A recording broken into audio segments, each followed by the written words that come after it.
Testing, testing. 1, 2, 1, 2.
Okay, it's time to get started. They're all the same address, 1109. These are all for this meeting, all D&D? Yeah, it's all the same property address, 1109. Oh, okay, all right. Okay, it's time to get started. Please stand for the invocation by Pastor Bob Weeger and remain standing for the Pledge of Allegiance. Let's pray. Father, once again, we stand before you asking for wisdom, Lord, in the decisions that lie before us. We thank you that you have promised those who call upon your name that you would grant the wisdom and understanding to those requesting. So thank you for what you're going to do, and guide us and direct us, we pray, for your glory. In Jesus' name, amen. Amen. Pledge allegiance to the flag of the United States of America and to the republic for which it stands, one nation, under God, indivisible, with liberty and justice for all. Okay, I forgot to say, I call this meeting to order, but I'm pretty sure God heard that prayer anyway. Would you please call the roll? Hankins. Harris. Chapman. Gill. Hampton. Weeger. Williams. Present. Warren. Is a quorum established? Yes, sir. Okay, a quorum is established, bringing up business item number 1. Hold a public hearing and adopt a resolution declaring the primary structure and all secondary structures, unless otherwise specifically noted, on the property located at 410 Northwest Woodridge Drive. We're striking 606 D Avenue secondary structure only. Then we go back to 622 Southwest Highland Avenue, 803 Southwest D Avenue, 908 Northwest Bell Avenue, 1008 Southwest Roosevelt Avenue, 1109 Northwest 34th Street, 1210 Northwest Smith Avenue, 1215 Southwest 25th Place, 1305 Southwest 26th Street, 2011 Southwest Douglas Avenue, 2031 Southwest Charles W. Whitlow Avenue, 2508 Southwest Latham Avenue, 2513 Southwest C Avenue, 4505 Southwest G Avenue, 6102 Southwest Park Avenue, to be dilapidated pursuant to Section 651 Lawton City Code, ordering the owner to abate the nuisance, authorizing summary abatement, and authorizing the city attorney to commence legal action in district court to abate the nuisance. Josh, we're starting with 410 Northwest Woodridge. Okay, did everybody get that we're striking 606 Southwest D Avenue? All right. 410 Northwest Woodridge. Josh. All right, 410 Northwest Woodridge Drive. No active water account since 2007.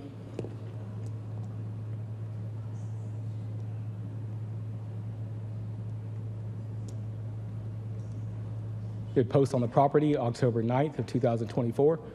Any questions? Seeing none, I'll open the public hearing. Anybody wishing to speak on this item, please come forward at this time. Seeing none, I will close the public hearing. Council. Mayor and council, I move to approve a resolution declaring the structure on the property a dilapidated public nuisance and authorize the abatement thereof as set forth in the resolution. I have a motion. Do we have a second? Second. We do have a second. Discussion or debate? Please vote.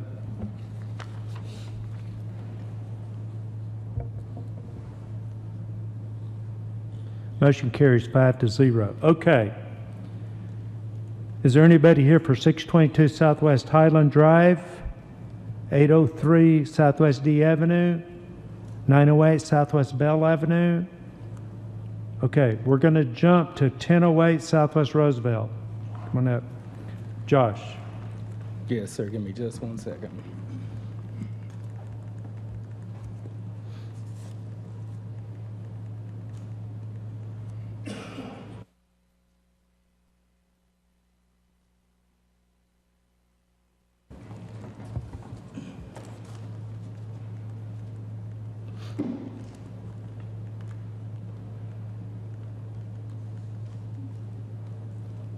Okay, sorry about that. 1008 Southwest Roosevelt Avenue, has no water account since 2017.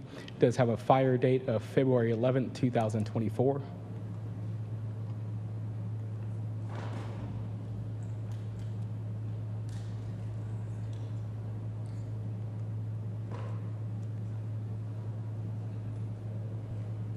Post on the property October 9th, 2024. Any questions?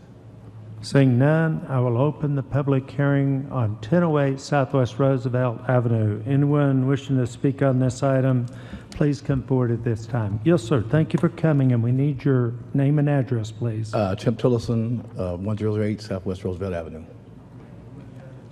Well, I purchased this property, and I was already working on it. And the person I bought it from has been harassing me. I guess she has seller's remorse, has been harassing me, doing all kinds of stuff, busting out my windows, stuff like that. Well, they're probably responsible for the fire. And when the fire broke out, after the fire, they put it out, they told me that they was going to have an investigation if I could not, do anything until they could have a chance to come look at it. So I just heard what they told me. And Who told you that and when? the night of the fire, the night after they put the fire out, And when was that? February, I guess. Whatever day the fire was, I don't remember. But within the first 30 days after that, I went up there twice a week to speak to the guys to see if they had any resolution or anything to tell me, and they had nothing to tell me. I had currently put a lot of money in that house, redoing it to live in it, and like I say, I guess the owner has seller's remorse and has been hassling me, harassing me, all kind of stuff, and I'm taking legal action against them on that also. But the travel trailer, it's no good no more. There's nothing wrong with it. It caught fire, but it was not I have a report right here. It was not electrical. It was not anything like that. It was set. Mm-hmm. From people breaking into the house or what? No, I had already moved into the house. I put my trailer in the driveway. That's where I was standing. I was always getting the place livable, making the place livable. Okay, I need to visit with the attorney. Okay, all right.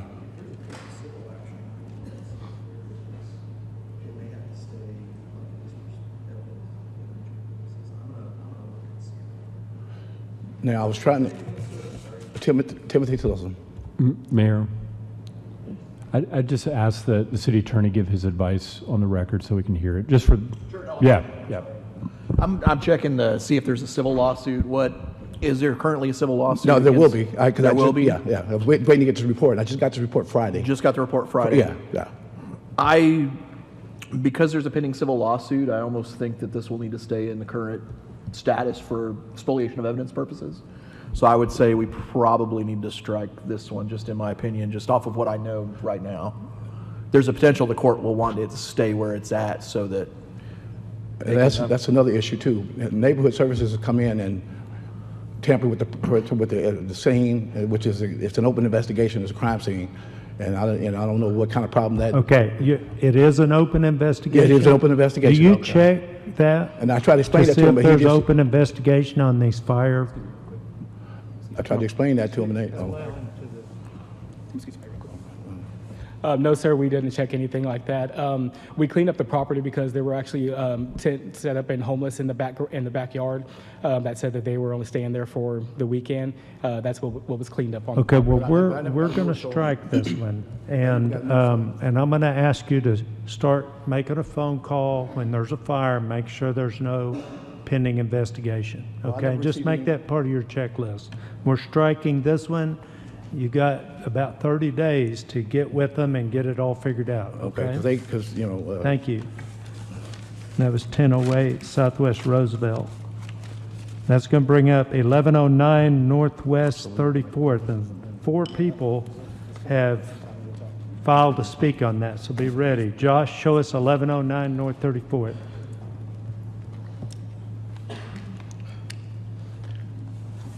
All right, 1109 Northwest 34th Street. It's an inactive water account and since 2023.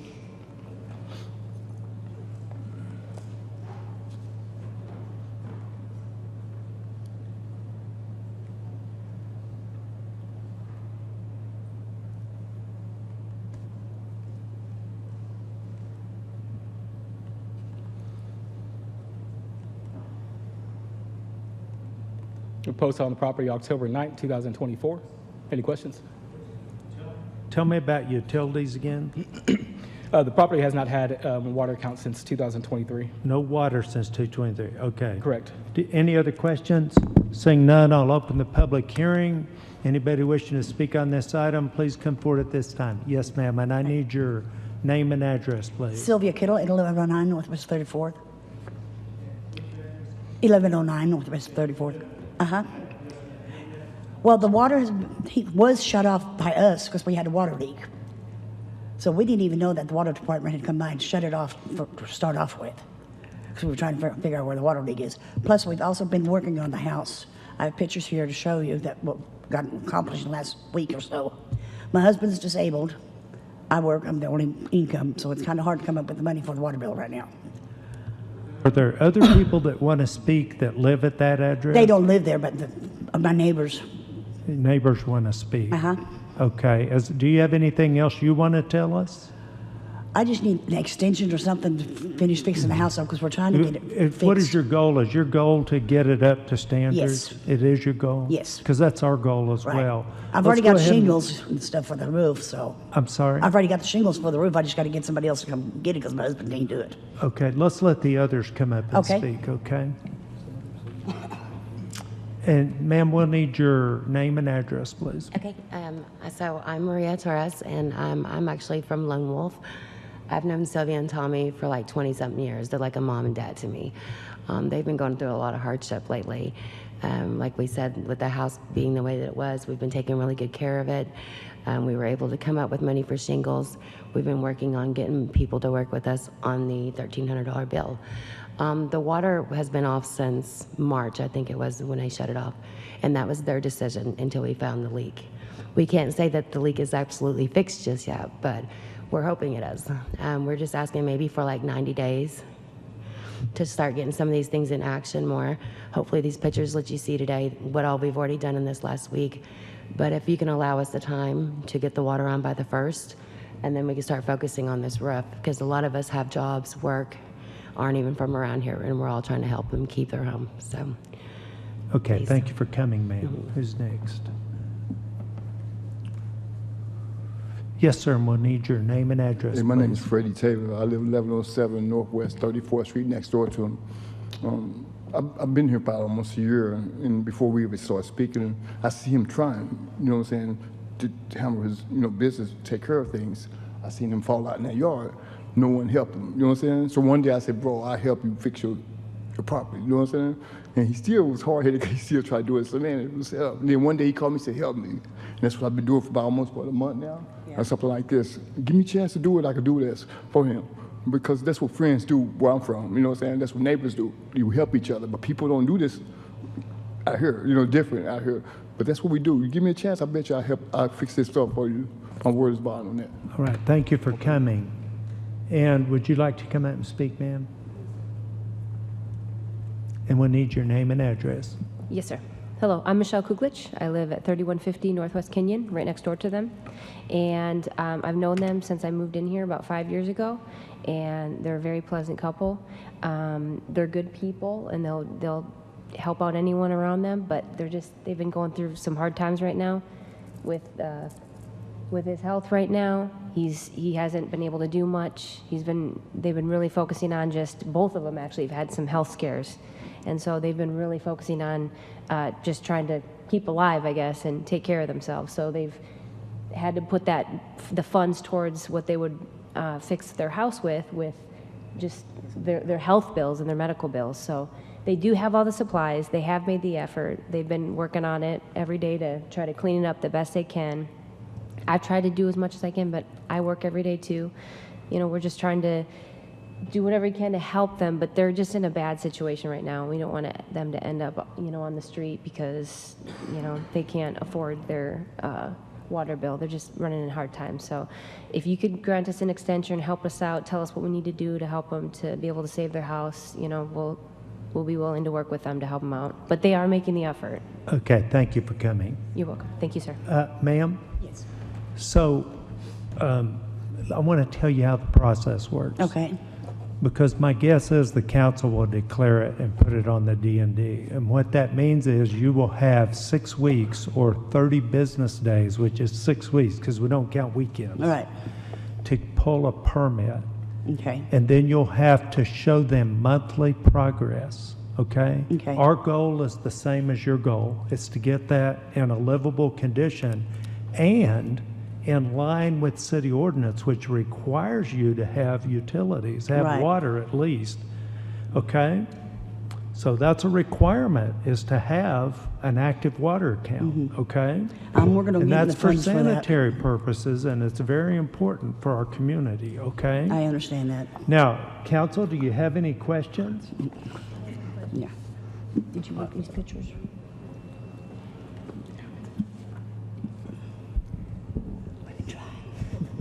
So, Ms. Chapman, would you ask your question on the record? I don't know who to ask this, city manager or the mayor.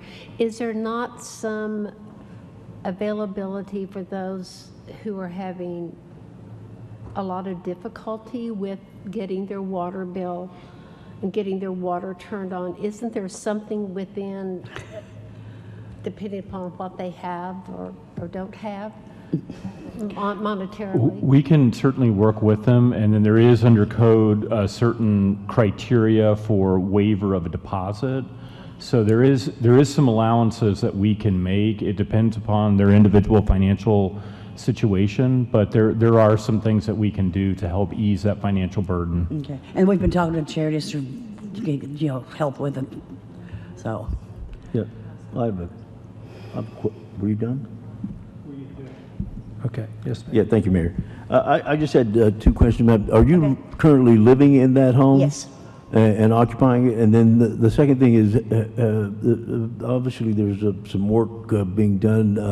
Is that work that you've pulled a permit or bought a permit No, on we yet? haven't got the permit yet. We've just been cleaning up around the front, stuff like that. And Yeah, then we're getting ready yeah, to well, get a there's a permit mention as soon of as I getting a get roof paid. on it, shingles on it, and Right, no. that sort of Yeah, thing. I can't get the So permit you haven't till got a first. permit yet, okay. Okay, thank you. Any other questions? Yes, ma'am. I drove by your house yesterday because you're in my ward, and I could tell that something was going on. And I will tell you that you do have a lot of work to do. Oh, I understand especially in the front yard and thinking about the whole neighborhood. So I hope that you will take advantage of possibly getting that help from the water department and pulling that permit. This is very, very important for you to do this. Yeah. Any other questions? Mayor, just a comment. Without the water being on, the house is technically under our code uninhabitable. So you really have to get the water turned on immediately. So please reach out to us tomorrow. Give us a call. We'll figure something out, but we got to get the water turned back on. Okay. Okay, I'm going to close the public hearing. Council. Mayor, Council, I move to approve a resolution declaring the structure on the property dilapidated public nuisance and authorize the abatement thereof as set forth in the resolution. Is there a second? We do have a second. Discussion or debate? Please vote. Motion carries 5-0. Bringing up 1210 Northwest Smith Avenue. Josh.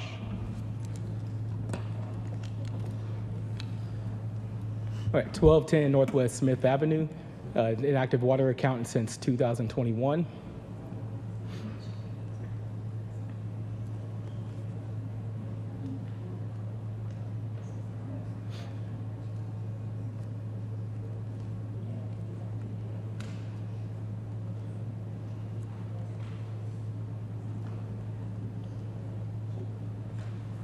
Posted on the property October 9, 2024.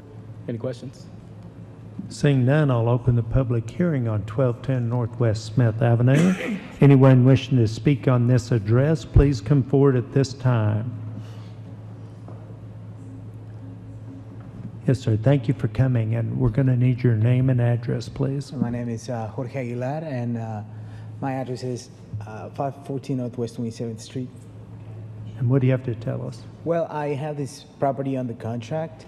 We are about to close on it. We're hoping by the end of the middle of next month. The owner couldn't make it. She is actually on her way here, but yeah, we already started on the cleanup. There was a lot of dirt and a lot of stuff around the house, and we already got it cleaned up. So we're just waiting on closing for us to go ahead and start remodeling the house. Waiting on closing. Yeah. It's under contract right now. Closing for us to take over title or deed. From the owner. Okay. All right. You understand what we want is we want the house brought up to livable standards, right? Okay. And so my guess is the council will put this on the D&D, and there'll be whoever owns the home, and contracts have a way of falling through, so we really can't wait for that. But whoever owns the home will have 6 weeks from today or tomorrow 1 to get a permit, and then you have to make progress every 30 days, and you have 6 months to get it in shape. Okay, so the owner would have to. I'm going to do this with her. We can come back and get the permit I'm sorry. Go ahead. Well, ultimately, the owner's responsible, but a contractor can get a permit, right? Okay, But ultimately, the owner's responsible. And what I'm telling you is somebody has 6 weeks to get that permit, or it will go to demolition, okay? You got it. Okay. All right. Will I be first thing? Will I be here first thing tomorrow morning then? All right. All right. Thank you very much. Appreciate it. Thank you. Is there anyone else who would like to come forward on 1210 Northwest Smith Avenue? Seeing none, I will close the public hearing. Council. Mr. Mayor and council. Can you turn off your mic? Oh. Yeah. For once, it's not mine. It's usually mine. So you have to get permits anyway. So I was going to say that's just a natural thing. Mayor and council, I move to approve a resolution declaring the structure on the property a dilapidated public nuisance and authorize the abatement thereof as set forth in the resolution. Is there a second? Second. We do have a second. Discussion or debate? Please vote. Motion carries 5-0. Bringing up 1215 Southwest 25th Place. Josh. 1215 Southwest 25th Place. An inactive water account since 2022.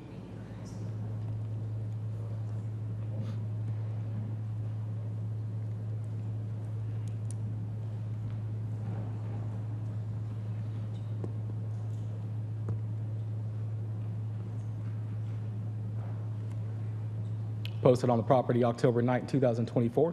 Any questions? Seeing none, I'll open the public hearing on 1215 Southwest 25th Place.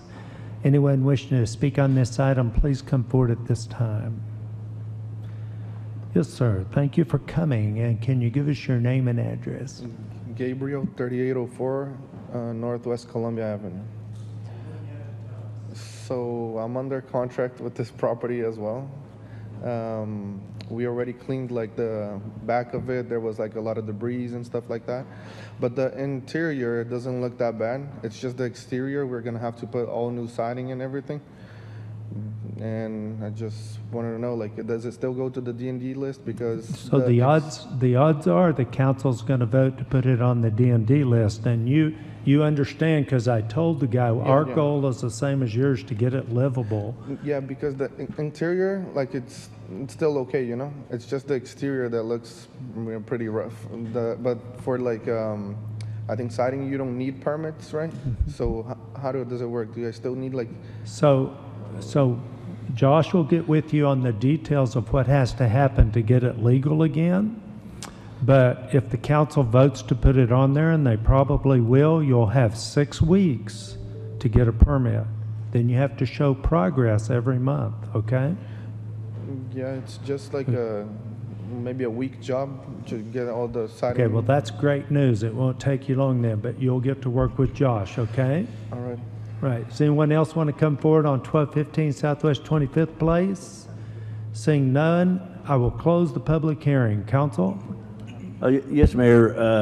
This house is in Ward 5. I want to remind the citizens that at one time it was the property owner that the D&Ds were done on, but it is now the property actually. And a lot of these places, especially when the outside is like that, the neighbors are not happy, and we have to move on that. But as the mayor said, when we move on another D&D, there's ample time for you to go ahead and to fix that property. Matter of fact, last council meeting, we actually extended the time period for somebody that was actually working on the house. So we are wanting to try to clean up the neighborhoods from complaints and public nuisance and that sort of thing. But with that said, I move to approve a resolution declaring the structures on this property dilapidated public nuisance and authorize abatement thereof as set forth in the resolution. We do have a second. Discussion or debate? Please vote.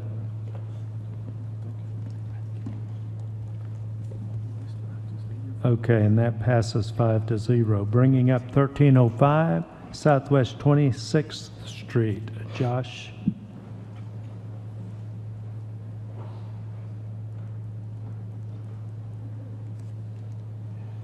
(1305) Southwest 26th Street. Inactive water account since 2021.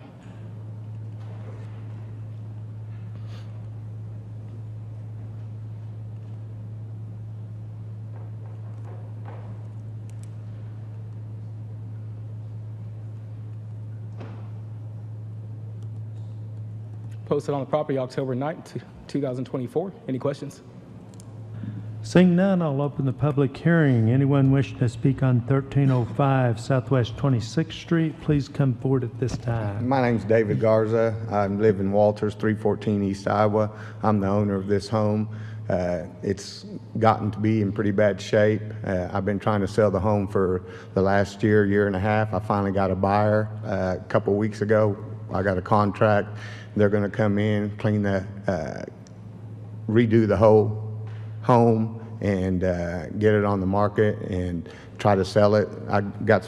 There's a company that just comes in and buys homes and redoes them or whatnot, and that's what they're going to do with this one. And they assured me that if I got this taken care of, they're going to start on it immediately. Okay, great. Well, so I don't know what get this taken care of means, but... Well, they knew I was coming up here to talk about this stuff, because you know what I mean. We want to work with everybody Right. to get property in livable condition and clean up neighborhoods. And So I understand my that. guess is that the council's going to vote to put it on the D&D, and you heard the drill.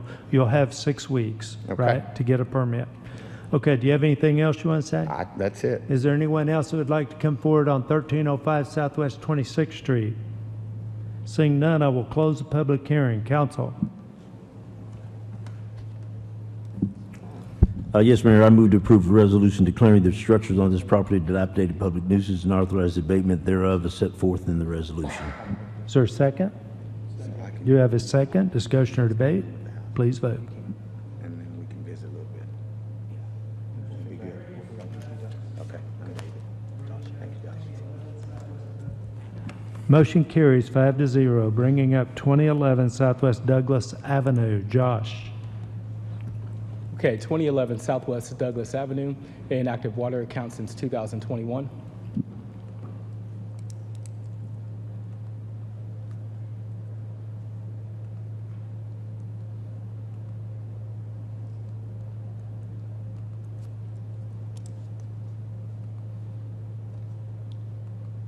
Posted on the property October 9th, 2024.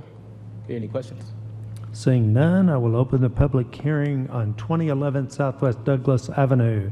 Anyone wishing to speak on this item, please come forward at this time. Yes, sir, and we need your name and address. Arthur James Wilkerson, Jr., 1531 Southwest New York Avenue, Lawton, Oklahoma. And what do you have to tell us? Well, my son bought this house from a gentleman that bought it through the city auction for back taxes. At that particular time, he'd just gotten married and then found out that wife was pregnant. However, the fetus had severe disabilities. It ended up that the fetus could not develop the brain or the body, and so they ended up having to abort the child, which ensued in a large amount of medical bills. So my son was not able to have the funds to fix the house at that time. That was about 2 years ago. There is a new roof on this house, and the structure itself is sound. The garbage in the back needs to be removed, shed and all that other stuff. I agree with that. He has just now gotten his medical bills taken care of, and I'm the one that's supposed to be fixing this thing up for him, so we've been making arrangements to get materials and stuff. However, I'm on another job right now that I still have another couple of weeks to a month to finish up, so we postponed it until I got completely done with that one.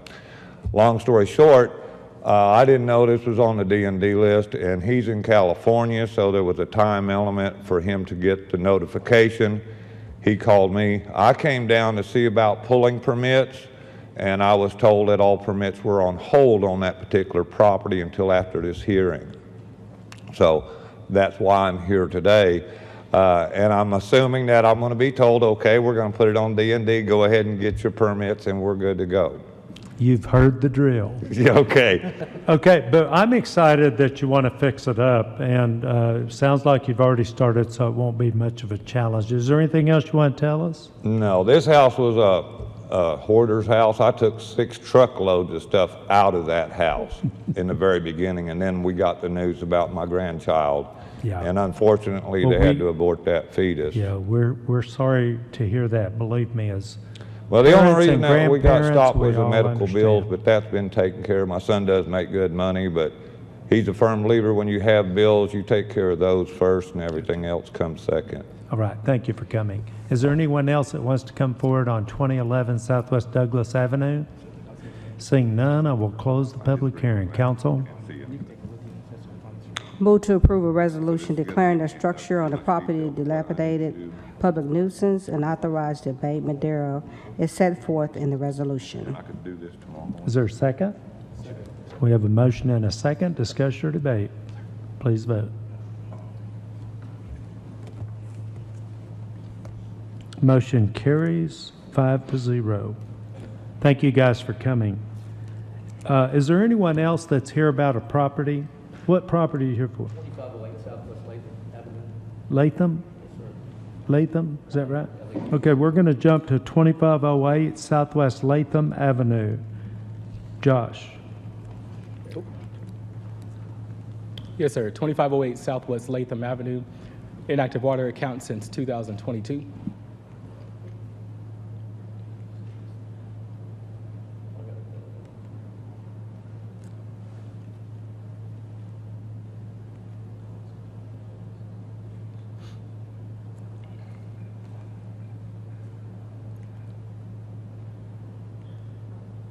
Posted on the property October 9th, 2024. Any questions? Seeing none, I will open the public hearing on 2508 Southwest Latham Avenue. Anyone wishing to speak on this item, please come forward at this time. Yes, sir, and give us your name and address. Yes, sir. My please. name is Derek Phelps. I do live at the residence of 2508 Southwest Latham, and the water wasn't active there for a while. I got the water turned on today, and my rental agreement from the owner of the property, and I've done everything as far as trying to get everything done. I tore the sheds down in the backyard, which was a main concern. It was an eyesore to the community. And I've worked 7 days a week for Remax through Daisy Christian. I just really haven't had a lot of spare time to get to like the water and everything. I got all my receipts right here of getting everything I needed to get that tied in to be secure.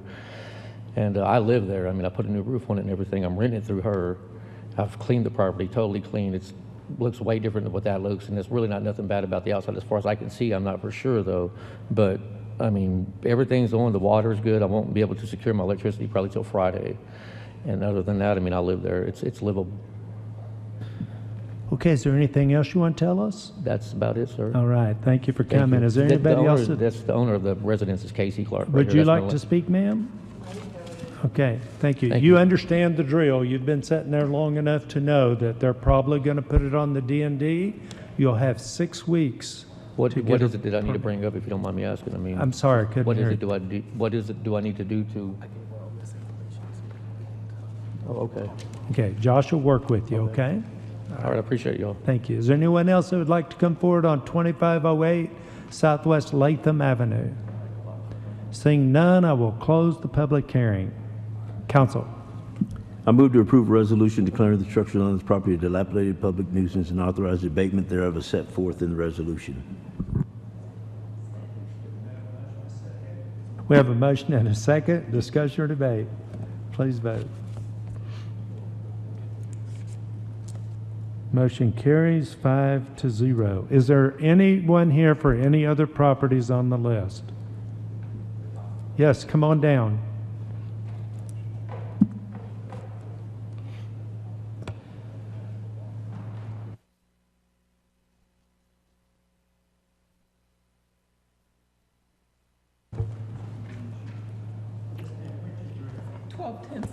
Oh, for myself?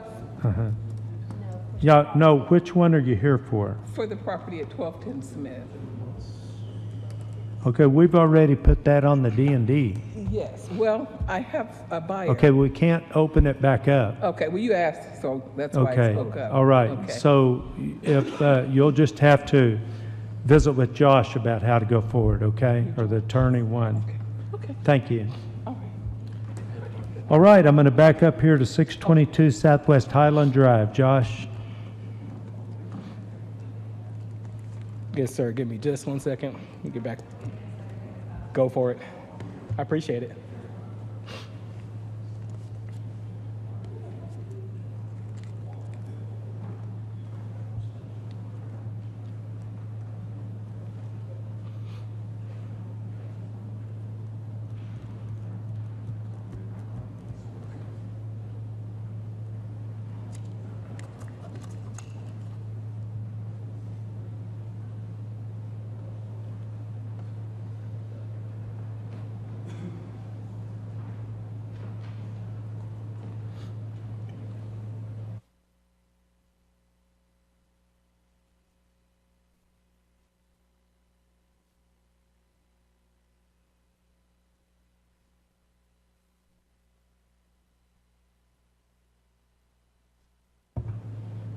Thank you, ma'am.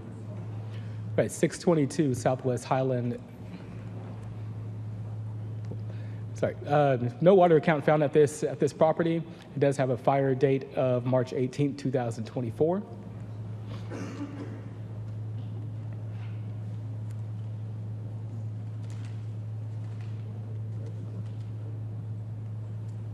Posted on the property October 9, 2024.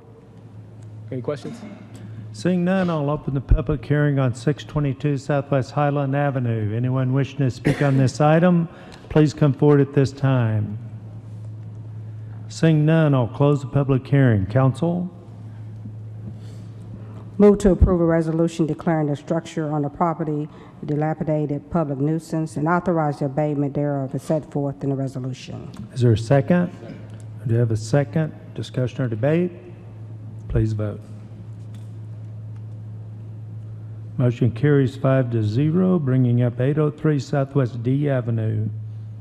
803 Southwest D Avenue, inactive water account since 2023 with a fire date of November 25th of 2023.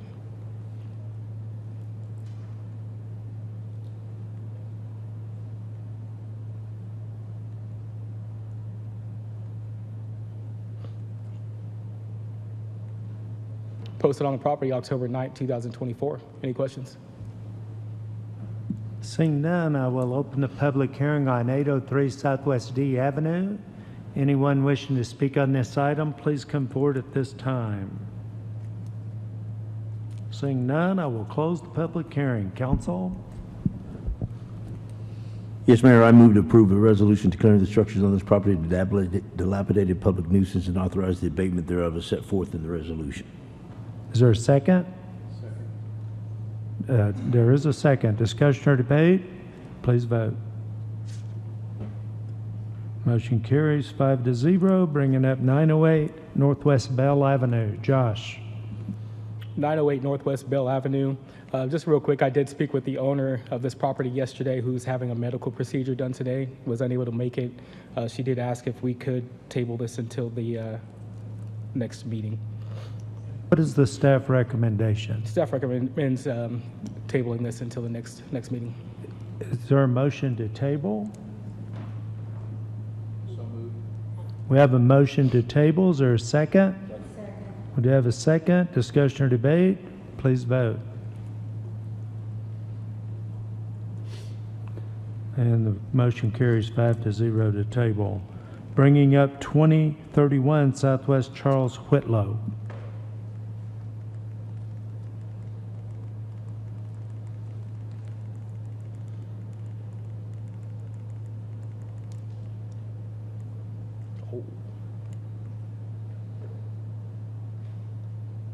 I think I figured it out.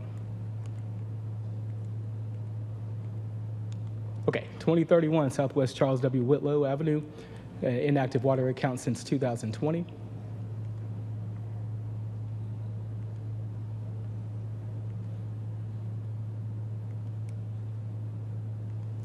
Posted on the property October 9th, 2024. Any questions?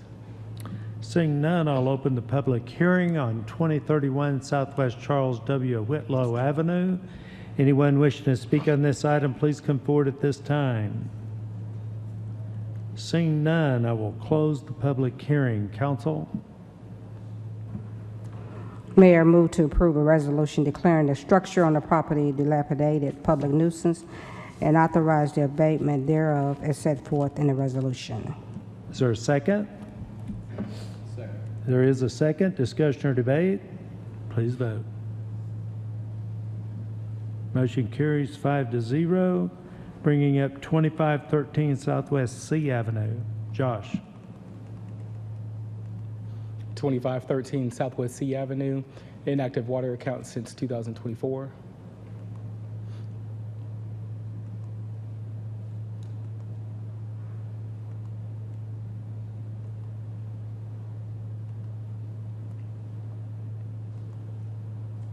Posted on the property October 9th, 2024. Any questions?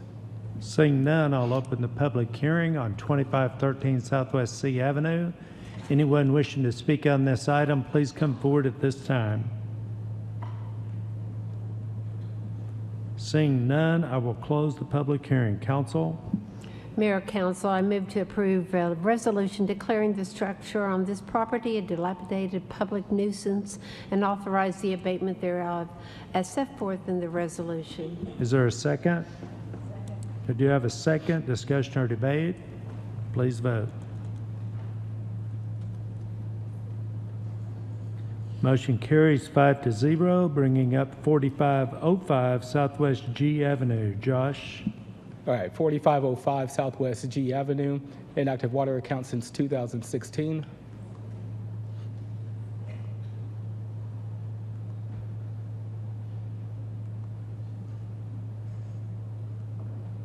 Posted on the property October 9th, 2024. Any questions? Seeing none, I'll open the public hearing on 4505 Southwest G Avenue. Anyone wishing to speak on this item, please come forward at this time. Seeing none, I will close the public hearing. Council, are you coming for this item, sir? Sorry. No? Okay. Council? May I ask one question? Yes. I noticed there's a realty sign that's been in front of this house for a very long time. Is it a company here in town? It's King's Realty. It's going to be the same person as the owner that we have noticed, sent letters to. Okay.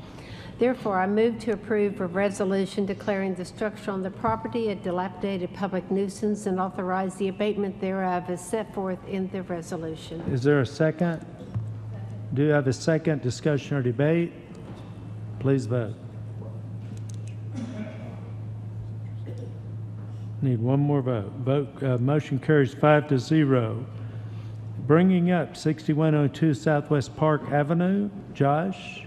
6102 Southwest Park Avenue, inactive water account since 2015.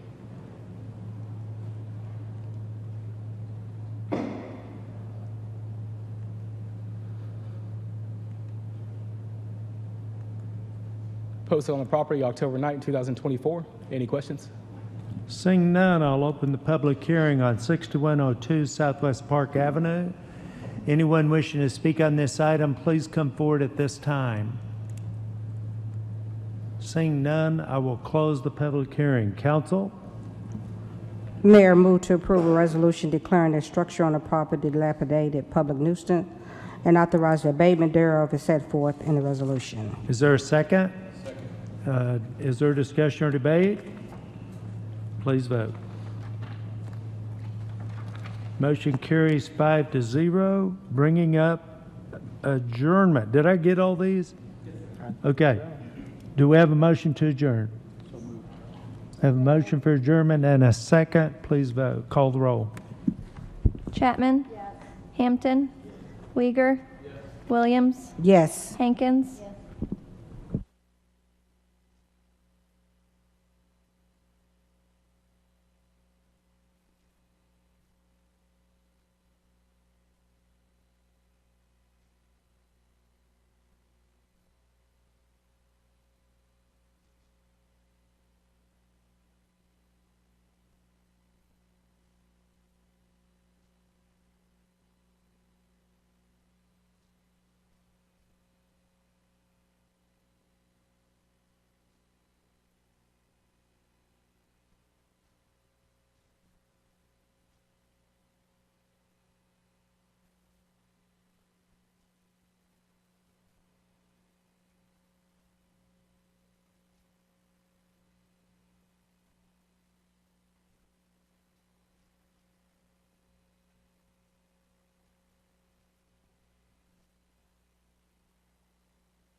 Test, test.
Test, test.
Okay, it's time to get started.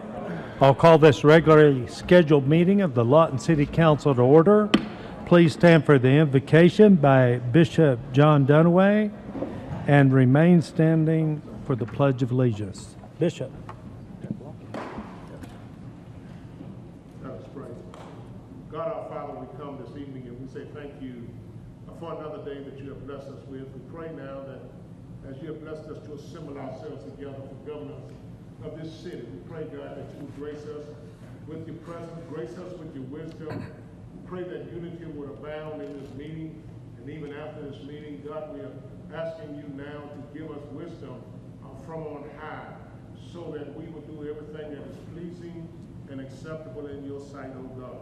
We pray for our leaders. We pray, God, that you would keep all of our leaders, bless them as they come and go. Bless them in all of their endeavors.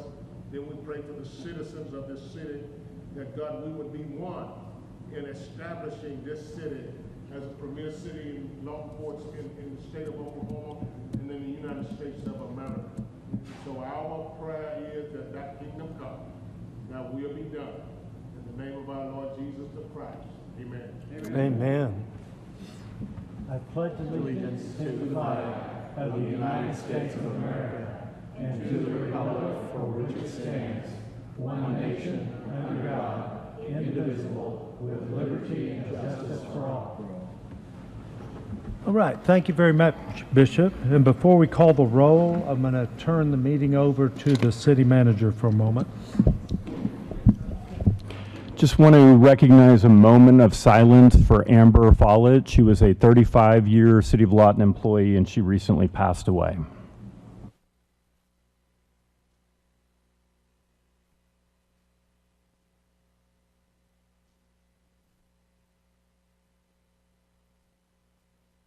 Okay, thank you.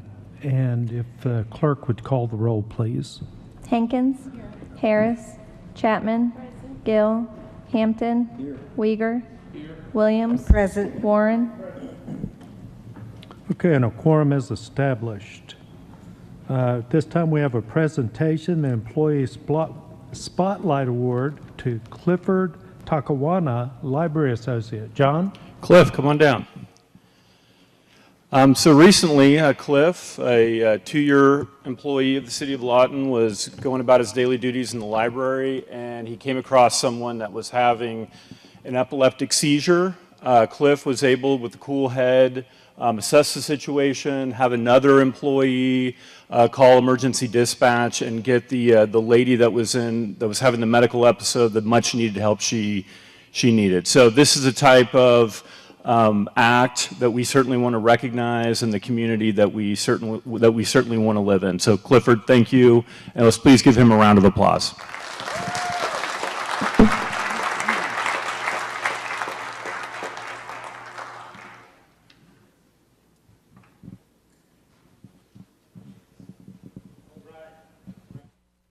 Congratulations and thank you. And we'll move on to the reports by the mayor and city council. And we're going to start down here with the colonel this time. Colonel? Unprepared. No. All right, so hey, really excited. Trunk or treat this weekend down there at the youth center on 4th Sill. So I think we've got about 30 cars. So those with kids, it's be a sugar high. So come on down. We got lots of candy and spooky stuff. And then again, we have the kid-friendly haunted house at the youth center. And for those who really want a good scare, the Patriot Club has what is called an older, more like a scarier haunted house. So come on out for that. And then really pleased to link in with our city manager and our mayor next week in San Antonio. We go for the Installation Innovation Forum as we look to see how we can look to the future with innovation to make us better, particularly with management, AI, these kinds of things, and energy independence. So as we look towards that. So I really appreciate that. Thank you, sir. All right, thank you. And Ms. Williams? Mayor, I'd just like to say that we have a lot of good people right here in the city of Lawton. You know, I funeralized my aunt last Wednesday, my family and I. I just wanted to say thank you to Bishop Donaway and the Lawton Fort Sill Minister Alliance, Union Baptist Church Pastor Tiller, St. James Baptist Church Pastor Taylor, the NAACP, and the city of Lawton. I just want to thank everyone for your support during my bereavement. It really meant a lot to me and to my family. Thank you so much. No, Mr. Hampton? Of course, smoked Gouda cheese, smoked nuts, and fresh baked bread. Farmers Market. Make your way down there if you can. Healthy eating, healthy food. I also want to thank all the city employees for the open street support that we had. It was a great, great event. It's for the kids. It's important that we teach them healthy, active living, and that's what that was all about. I'll just have you know a quick story. The city manager and the city clerk were one of the princesses and Batman. And I was watching Batman, and he was hugging all the kids. And all of a sudden, the little Spider-Man came out of the nowhere to go hug the city manager, what we thought. But obviously, Batman and Spider-Man were not getting along at that time because he gave the city manager a good punch in the stomach, which my thought was, man, that's going to make a good movie. Thank you, city manager, and all the support that we had for Ober Street. Great event. Thank you, Mayor. Ms. Chapman. I want to thank our city manager, John Ratliff, and our parks director, Larry Parks. I saw you somewhere a while ago. Speaking last night at our neighborhood watch from Meadowbrook Hines, I appreciate them coming after hours to discuss important issues with our citizens. Thank you. And Ms. Hankins. Just briefly, I'll say I'm so proud of the way things are going in our city. Streets are getting fixed, and it's really irritating to try to get somewhere. But we need to be happy about that. Citizens working together and the employees of the City of Lawton, we need to be together as one to make the city work. It's not just about us on the dais. All right, and that brings up audience participation. Lawton citizens who have completed a request to speak form and wish to address business not listed on the agenda may step forward at this time. To ensure compliance with the Oklahoma Open Meetings Act, the mayor and council will receive comments but will not engage in direct responses. However, they may refer matters to the appropriate department or individual for further consideration and follow-up. To participate, speakers must submit a request to speak form to the city clerk and reside within the Lawton city limits. Each speaker is allotted 3 minutes with a maximum of 9 minutes per topic, and audience participation is limited to 30 minutes total.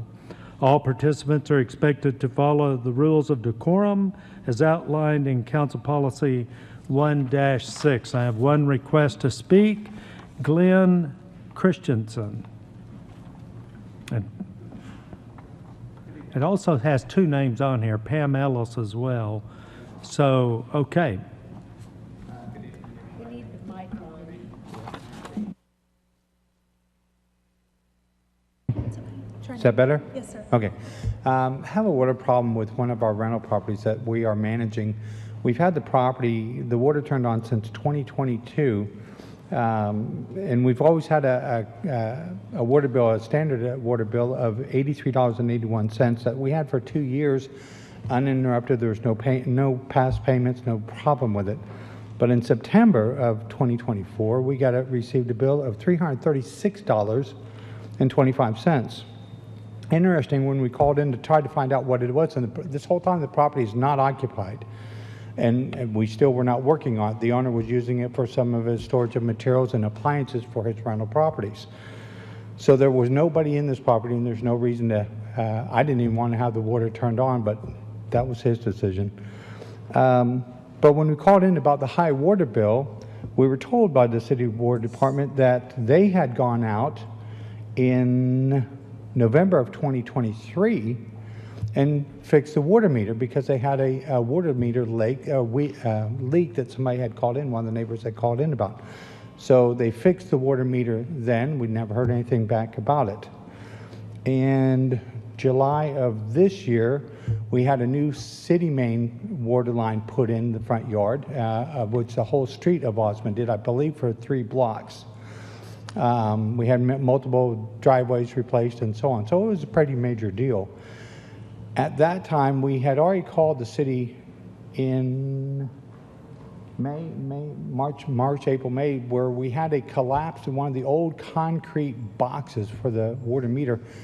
Somebody had drove over it with something very heavy because the whole box was collapsed and we couldn't even turn on the water meter. So when we finally got them out there to come out and rebuild that, they actually pulled the old concrete box out, put in the new box. They finally called us back and that was done. Okay, great. But we still had this high water bill that remained on our account. This year in July, they came back out. Okay, sir, is yes. this concerning a damage claim, item number 2? It depends on how you look at it, because after they replaced the concrete box. Okay, there's a damage claim on this, so that needs to be heard during the time. The Open Records Act, I mean, all we can really do with what you're telling us is direct you to the city manager. But there is a damage claim on this that's recommended for denial, and we'll hear your story then concerning that. But audience participation, all I would do is tell you to get with the city manager, okay? And they, who was it? What's the girl at the? say the War Department directed us to come here? Marty told us, or Missy told us we had to come here. To come here. So we were directed here to bring this problem to Okay, y'all. we're going to let you speak when that item comes up per the Open Records Act of Oklahoma, okay? Okay. If you'll have a seat. Awesome. It's item number 2.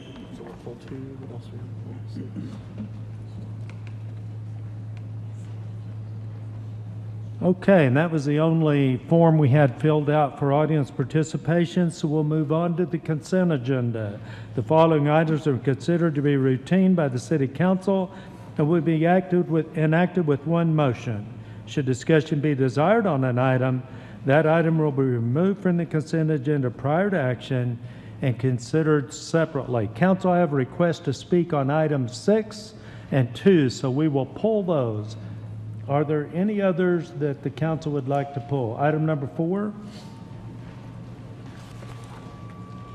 2, 4, and 6 is what I've got. Any others, council?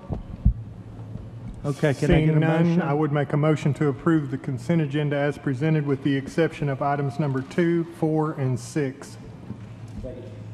We have a motion to approve with the exception of item 2, 4, 6, and a second. Please vote. Motion carries 6-0. Bringing up item 2, consider the following 2 damage claims recommended for denial. Patriot Homes of Lawton in the amount of $336.25. We'll hear that one first. Garrett.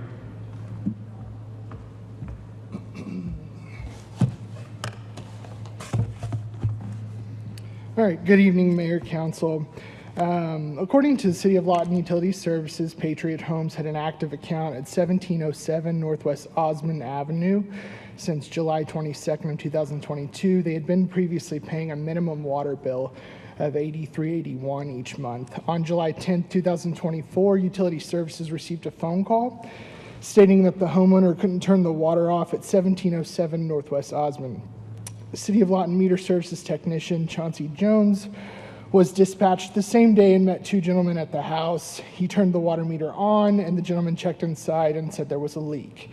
He turned the water back off. On July 19th and 20th, 2024, Utility Services meter registered slight water usage.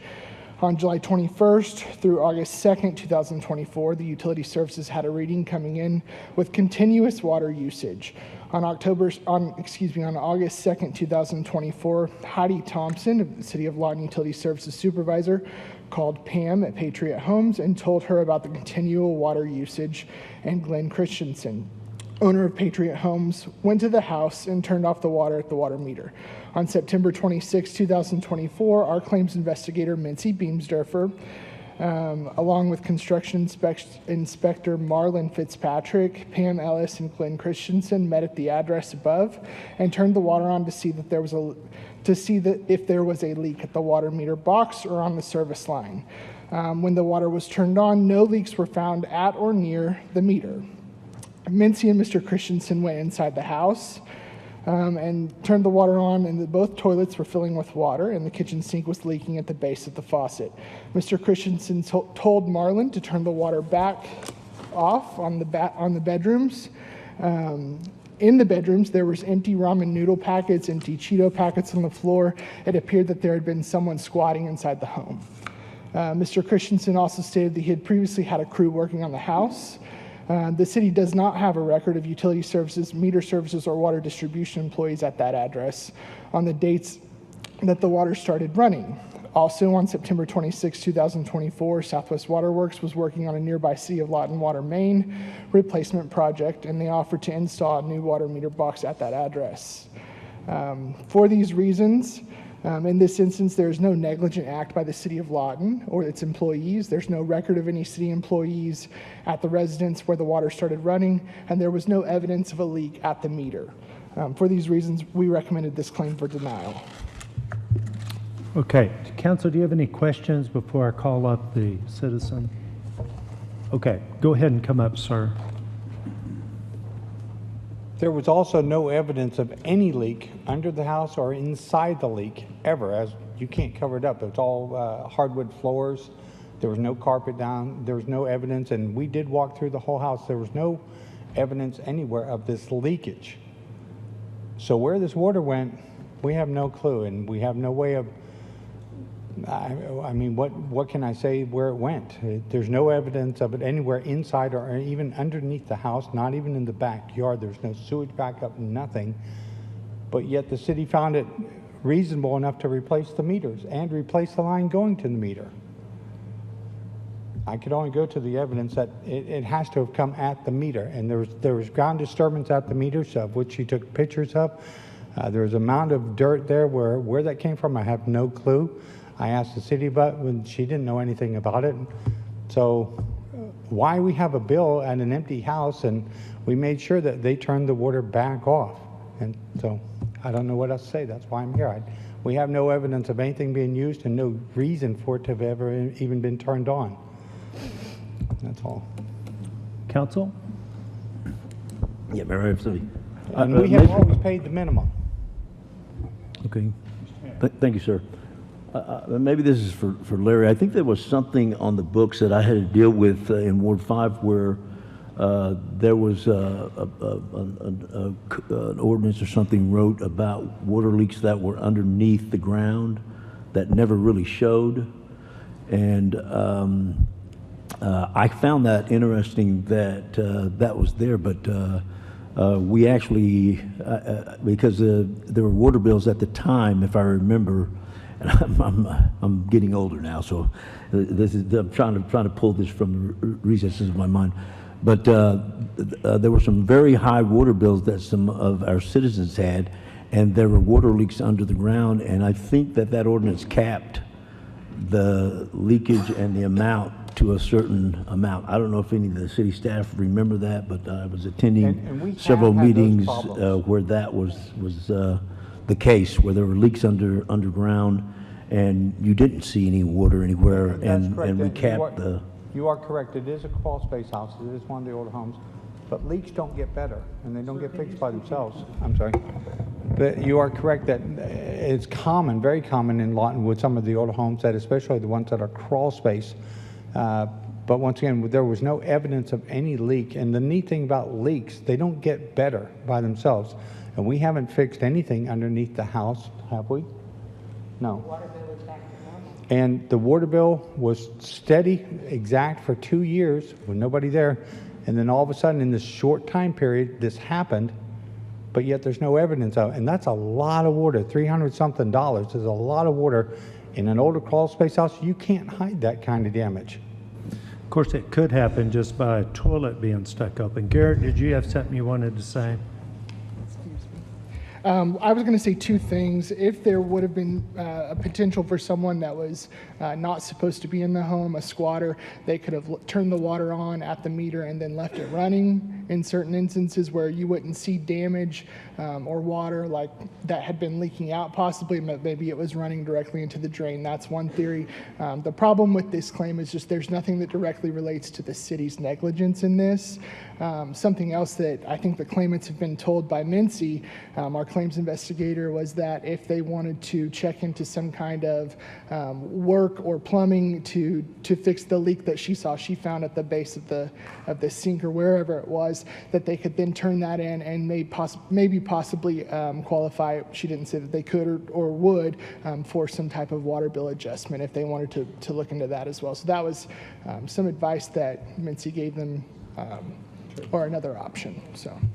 Okay, so this claim is recommended for denial by staff, correct? Yes, sir. Okay. Council, do you have any other questions? May I add to that? Yes.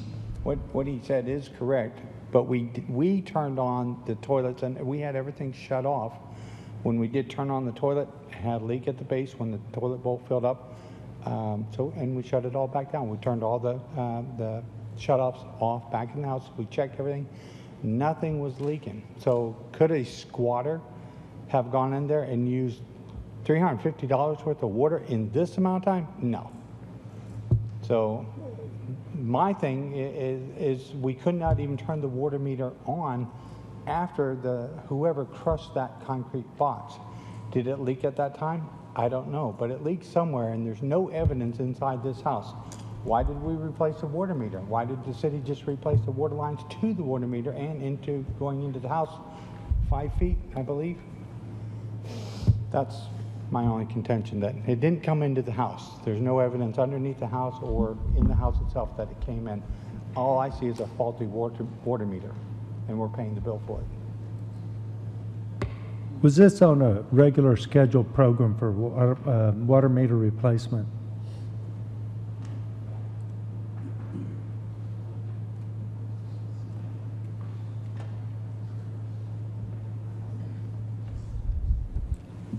This location is located in map 11, is a line replacement project that we're currently conducting, and all the line replacement projects are getting brand new meters installed and brand new meter boxes with 5 foot of service past the meter to reconnect to the private services.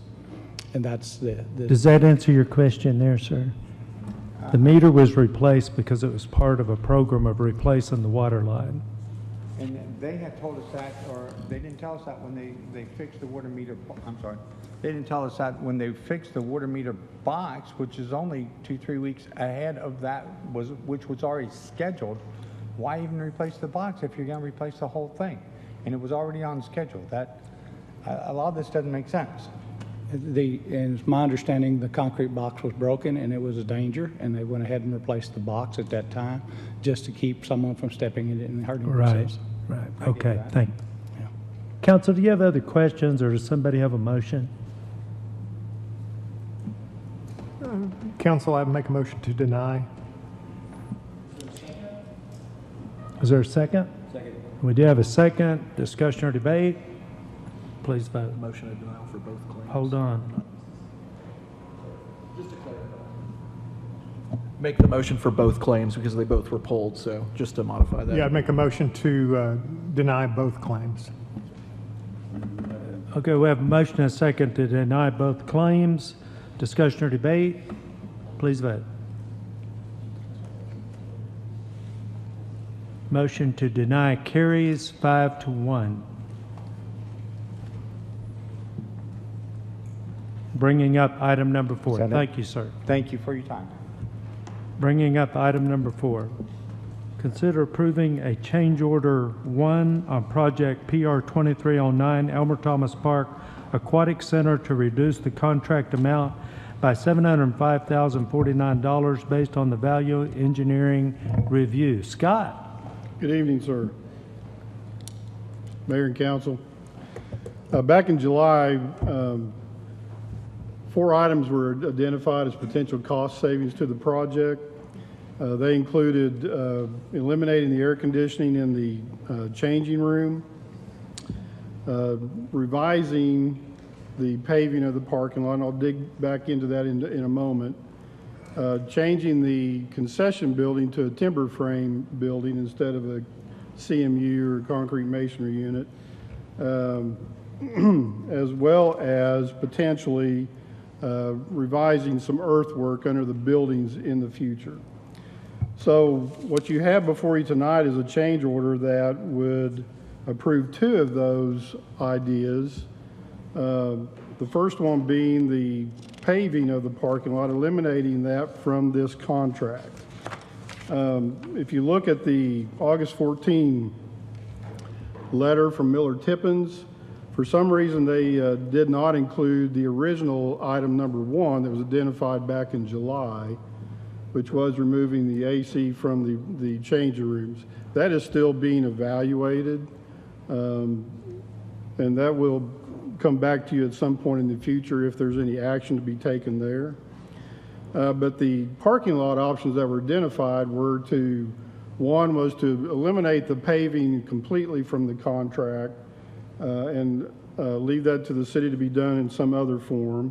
The second option was to remove the paving and the stabilization, the curb and gutter and so forth from the north parking lot only. And then a third option was to install a gravel parking lot in the north parking lot. We're proposing that, and the value engineering report proposes to pave all those parking lots, but do that under a separate contract as opposed to under this contract. The wood frame concession building is still part of this proposed change order for a total cost of $705,000 approximately. I'll be glad to try to answer any questions if there are any. If I did leave out any details, I apologize. Council, do you have questions? I have two. One is, did we ever get the image that wasn't included in the, because I don't see it, I still don't see it on my.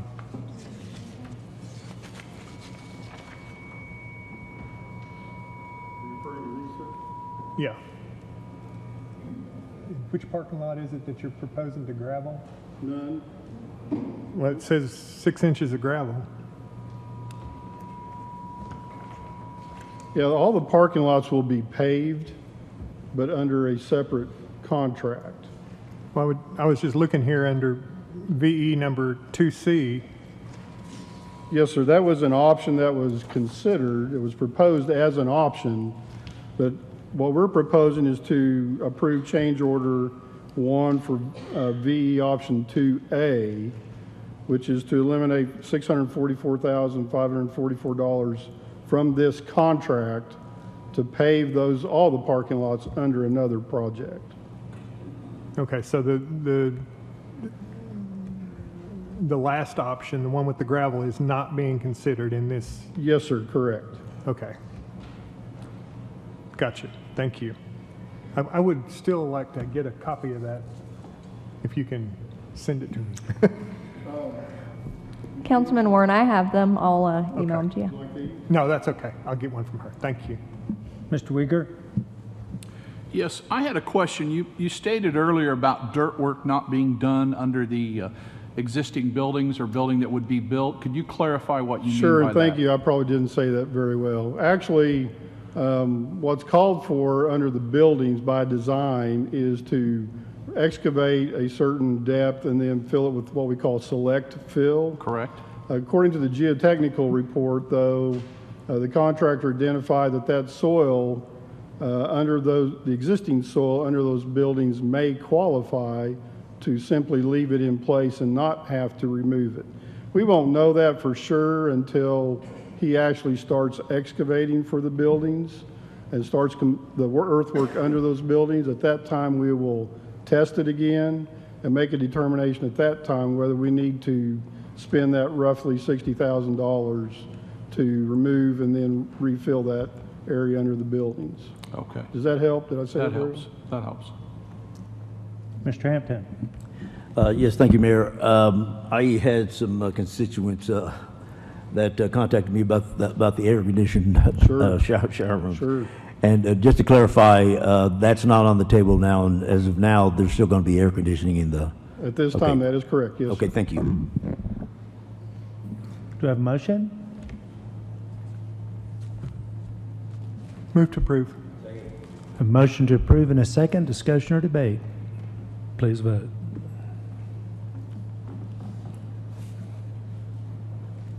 Motion carries 6-0. Bringing up item 6. Consider adopting a resolution authorizing traffic control measures with the installation of a speed table at the location of 6202 Southwest Cheyenne Drive. Michael. Good afternoon, Council, Mayor. Item number 6 is to consider adoption of a speed table. In this case, following the recent traffic calming policy that was updated in September to notify residents in the affected area that a speed table is being proposed for that area, and that is what I'm assuming is what the discussion from the concerned citizen is about. I'm not sure if they're for or against it, but that is what this particular item is for. Okay, and we have a request to speak form by Javonta Craig. I hope I got that right.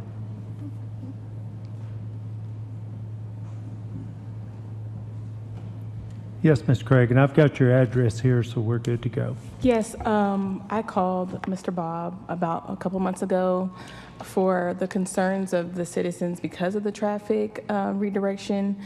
And also before the traffic redirection last year, people are speeding by at an alarming rate. I'm talking about 40 plus, especially on the weekend when everybody's out partying and drinking. And I let Bob know all of our bedrooms are on that side of the street. So God forbid somebody speeding, drinking and driving and runs into that side of the house, none of us will make it. And recently this Saturday we had the same issue, and I have toddlers and they're waking up screaming because people are riding by with motorcycles around that time, 2, 3 in the morning speeding. I did also let him know that there's a home daycare at the corner by Sherwin-Williams, and there's an elementary school at Crosby Park. Even during school hours where the traffic is supposed to slow down, nobody stops. When the bus stops to let their stop sign out, they pass them by. Nobody's regarding that. Last year they lost, well, beginning of this year, I think it was maybe March, I guess they misplaced a kid and they tried to get the traffic to stop. Nobody stopped for the teachers running to find the kid. So I requested a speed table.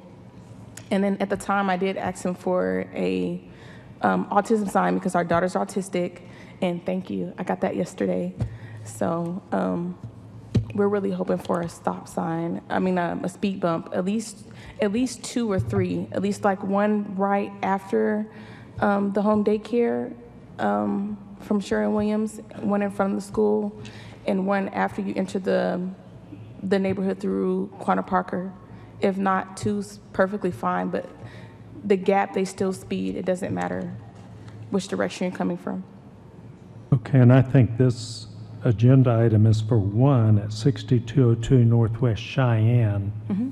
Any additional would need to come through your council person. Okay, am I correct? This is only for 1? Okay. Randy, do you have a question? I just had a quick question.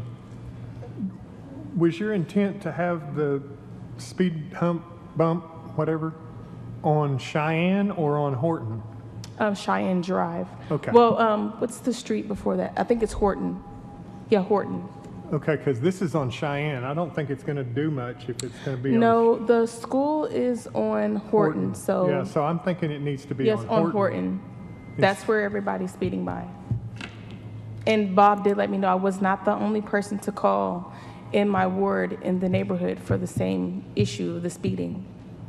Ask that again, please. Oh, I was letting you know that Bob, when I did talk to him, he said I was not the only person concerned about the speeding in that area, about putting speed tables down. I was like maybe 2 or 3. I'm not sure we can act on 2 or 3 today, can we? We can only act on this one. We can act on the one, here, sorry, that's the timer. We can act on the one, but because it's at this 6202 and her house is on that corner, even if we put it on Horton at that address, it's still at that address. It's still at that address. It's on Horton Drive, though. Okay. Just wanted to make sure, because on the map, it's got it marked at her driveway. Right. And I think she wants it on Horton. Yes. So I think everybody up here loves speed tables, but your council member will need to bring that back. And I'm going to tell you, I've driven around some schools where there are problems, and I think we need to, well, we're getting after it. We're putting quite a few speed tables. It takes time to get it all done, but Correct. do you have anything else? He told me that they put the speed table down and the results came back. And the only reason why I called is because they put one on 61st. And I was like, well, maybe I can get one on 67th or Horton. So I know he told me it did take time, which I don't mind waiting as long as Well, my guess progress is my better guess than is none. something will happen, but we're going to deal with this one today because that's all that's on the agenda, and the state rules only allow us to deal with what's on the agenda, okay? Now, I'm going to address the other thing that you said. As you talked about people speeding, I noticed the chief over here taking notes, and I'm assuming that that's going to be the coverage of that area is going to pick up. How's that? Okay. Okay? Thank you very much for coming. Thank you. I appreciate it. Mayor? Yes. I got a real quick question for you. When these speed bumps are put in, they're just right straight across from each other in both lanes, correct? Correct, unless otherwise requested. Yeah, do you ever put them kind of like stagger them like at a school where the school zone starts in one direction and then the school zone starts on the other direction? If that's directed, we can certainly look at that. Okay, that was my question. And I was going to make a motion. Is that okay? It is Mr. Uyghur's board, right? Yeah, if he wants to make it, that's fine. See, goes to the ward representative. Mayor. I mentioned to him that I was going to do that. That's fine. Okay. So if I understand this correctly, we have, can we move? He said you can. We can? So the speed table, the way that that's entered in the agenda is at that address, and that address sits on Cheyenne and Horton. So you could set it on Horton up to this, I think that tree line, that bush line is 24, is it 2404? So you could set that speed table off this agenda item anywhere from here to here, and I think they're wanting it on Horton because that's where all the Right. speeding is going. So we can do that? You could do that tonight because of the way it's written, yes. Okay. I'd like to make a motion to approve. Second. I have a motion to approve and a second. Discussion. Mayor, before we vote, can we just specify exactly where we're going to put that speed bump so there's no confusion? Could we put that right at Horton, where Horton and Cheyenne are? Is there some kind of rule of how far from an intersection? There's no rule that I'm aware of, but there will be something local at the traffic. Okay. There it goes. There is no rule that I'm aware of, but we will be taking a look at that to make sure that people taking a right-hand turn off of Cheyenne Drive aren't immediately hit with the speed table to make sure that traffic still flows relatively smoothly through that intersection. Hey, any debate? Please vote.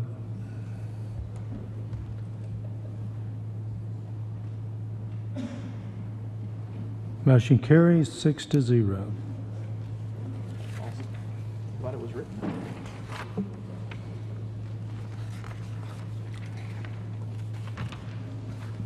That brings us to unfinished business, item number 23. Receive presentations from both the Park and Recreation Department regarding Olson Park and the Salvation Army regarding their facility, discuss either hosting a location for unhoused individuals to shelter in the city of Lawton, and take appropriate action as deemed necessary. Larry? Mayor, can we take a brief recess to sign documents? Well, we're going to take a break in a little bit, Okay. and we'll sign them then. Thank you.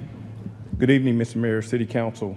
As it relates to this agenda item, I did speak with our local Salvation Army Captain, Brian Brindley, earlier today via telephone. He expressed that he wished he could be here tonight, sir, in City Council, but he was activated, and he is in North Carolina tonight helping with the hurricane efforts out there. But he did mention that his organization was able to garner the much-needed funds to make the repairs to both of those facilities' plumbing, and that they would not need Olson Park as a result of that, or the services that we were on tap to render. He also mentioned that he was open to establishing a relationship with the city as it relates to helping our homeless. Council, do you have questions? And this is an action item. Do you have any action you want us to take, or you just want to make those statements? I wanted to make those statements so that Okay. you were aware that they did not Ms. need Williams, do you have something? Yes. He said he's willing to help with the homeless. Did he say the location? No, he did not. He is, right now, what he told me was that they had garnered the necessary funds to repair the plumbing that was affecting the heating in those two areas where they were housing the Tier 1. Any other questions? Councilwoman Williams, he's going to do that at the Salvation Army location that was in close proximity to Olson Park. And this is, just to specify, this is the low barrier housing for the individuals that are not ready for job-related services or counseling. So this was something we desperately needed, and he was looking at $70,000 for improvement for plumbing, and he was able to secure that from corporate Salvation Army. So I think this is a really good result for the city because we're not forced in a situation where We're considering the use of a city park as a makeshift homeless shelter. There's a lot of issues with that we've identified in the Homeless Action Committee and other fora. So just, yeah, that's kind of some additional background to I'm this sorry, item. I wasn't clear enough with that. I did visit those facilities, so. Any other questions? Any action anybody wishes to take? Seeing none, we will move on to item 24. Consider an ordinance pertaining to offenses and crimes by creating section 16.31326, division 16.3.1, article 16.3, chapter 16, Lawton City Code, 2015, by adding language to define camping and public property, adding language to penalize unauthorized camping in non-designated areas, adding language to create a misdemeanor and penalty provisions, providing for severability, providing for codification, and declaring an emergency. City Attorney. We've been working on this for some time, and I know we've brought it, a couple times in front of you. But what this is going to do, it's a brand new section, defines camping and public property. But what it does is you cannot utilize public property for the purpose of establishing an unauthorized camp. One of the things we've done is in Part C. It does have the penalty, but also the first violation is only a warning, and you cannot be issued a citation if you accept help. The only way you'll be issued a citation is if you refuse assistance. So what we're trying to do, there's a finite amount of resources in our community. We are trying to make sure our resources are going to people who want the help. And those that don't want the help are just, living this type of lifestyle. They need to figure something out. We can't just have people camping in public. But what we'll do is anybody who wants assistance, we will not cite them under this. It also does not apply where authorized camping has been expressly allowed. This does mirror the state statute somewhat on public land as well, because they've had some issues on state parks. So that is what this is doing. We are trying to look out folks that want assistance, that want some kind of help, will not be cited under this based on Part C. Council, do you have any questions before I go to public comments? Yes, sir. Please. One of the questions I'd like to, just in the back of my mind, I'd like to hear from some of our officers that are our first line of defense in dealing with the homeless. What is their take, their interaction with them? What are they seeing? What are you hearing from the homeless?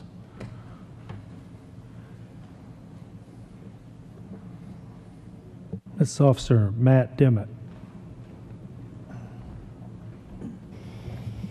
So, yes, sir. So, in reference to what we're seeing and hearing, we're hearing from businesses that are saying they're waking up, or they're coming to work and they're having to wake people up that are on their sidewalks and in front of their businesses, and they're having issues with defecations and other things that are around their properties. We're hearing from citizens that they're walking around people that are sleeping on sidewalks and that are, having issues of moving here and there on the sidewalks because of the people staying on the sidewalks. This is not a way for us to go around and just harass people. This is going to be people that are sleeping or that are setting up homes, whether it's through tents or tarps, setting up the big pallet homes where they're boxing in pallets and sleeping out of them. And it will not be us going on private property and interacting with homeless. It's going to be on public property only, or if we get called by a business owner to go to their private property. We will not be just randomly going to private properties and harassing people. Okay. Very good. Does that answer your question, sir? Yes, Okay. That's very helpful. Thank you. Okay, Mr. Hampton. Yeah, I had a question, Officer Dimmitt, for you also. I know the homeless community is in a sense kind of a new thing as far as us having to deal with that. And I just had a question. Would this be a start for the police officers to become more familiar with the homeless community by making contact with them from the standpoint where we have the equipment and their names if they do encroach on this law, this ordinance, that you would take those names and then you would have the names and you would be aware. I know that there have been some criminals that we've caught with those flock cameras that probably needed to be in a database for you guys for your safety also. Yes, sir. So this is kind of a two-edged deal. We are first and foremost, the last thing we want is for somebody who doesn't have a home to freeze to death in the winter, or to pass away in the summer from heat stroke or some type of heat-related cause. And every year we lose somebody to a weather-related incident. So for us, one, this allows us to interact with the homeless or those that are going through some type of traumas and they don't have a home at that time. This gives us a chance to interact with them and to help them move forward in their life and to get on to the next chapter in their life. We can now work closely with the nonprofits and with the different organizations in town and work with them to get people help that they need to move forward. The other side of that is, you are correct. There is a small, very small segment of our community that's hiding amongst the homeless that do have warrants, that are trying to stay out of the public eye, and this would allow us to locate those people too. That is not anywhere near the primary goal of this. This is not where we're looking to go get an arrest or write a ticket. We are literally trying to go out and help people get help and to get off the street, because there's nothing that frustrates us more and that hurts our heart more than to go out on somebody that we know needs help, and we go out and we say, hey, we've got a place for you, and we literally can't do anything for them, and we end up hearing they pass away, a couple days later from some type of weather-related incident. So this really gives us an opportunity to help the community, not just go out and write a bunch of tickets or take people to jail. Yeah, and with that said, it is my understanding that the police cannot approach someone unless they see them breaking an ordinance or breaking a law. Is that yes, sir. Is that so correct? we have no rights to just go up and mandate somebody to talk to us. So this gives us an opportunity to interact with people, but this also is not an ordinance that we're going to go out on somebody that's sitting on the sidewalk, minding their own business. I mean, this is not going to be us harassing somebody because they're waiting on a bus to show up and they're sitting there. This is going to be somebody who has literally built a camp. They're curled up in a sleeping bag, asleep on the sidewalk. They've built some type of a home that they're living out of, whether temporary or permanent. This is what this is for. It's not for somebody who's going in front of a school and praying. This is not going to be for somebody that's going and waiting for somebody. This is going to be somebody that's literally built a temporary home or a permanent home that's on public property. Very compassionate approach. I appreciate it. Yes, sir. Any other questions? Okay, I'm going to open this up for the 8 people that have signed request to speak forms. If you'll all make your way down to the front and you can just sit here. Now, council, the last rule that we had when we had several speakers was 15 minutes. There are 8 requests. I'm going to give each 2 minutes. That's a total of 16 minutes. Unless there's an objection, that's the way we're going. Okay, so citizens, as I call your name, you'll have 2 minutes to tell us what you want to hear, okay? Want us to hear. And we'll start with David Reeves. David?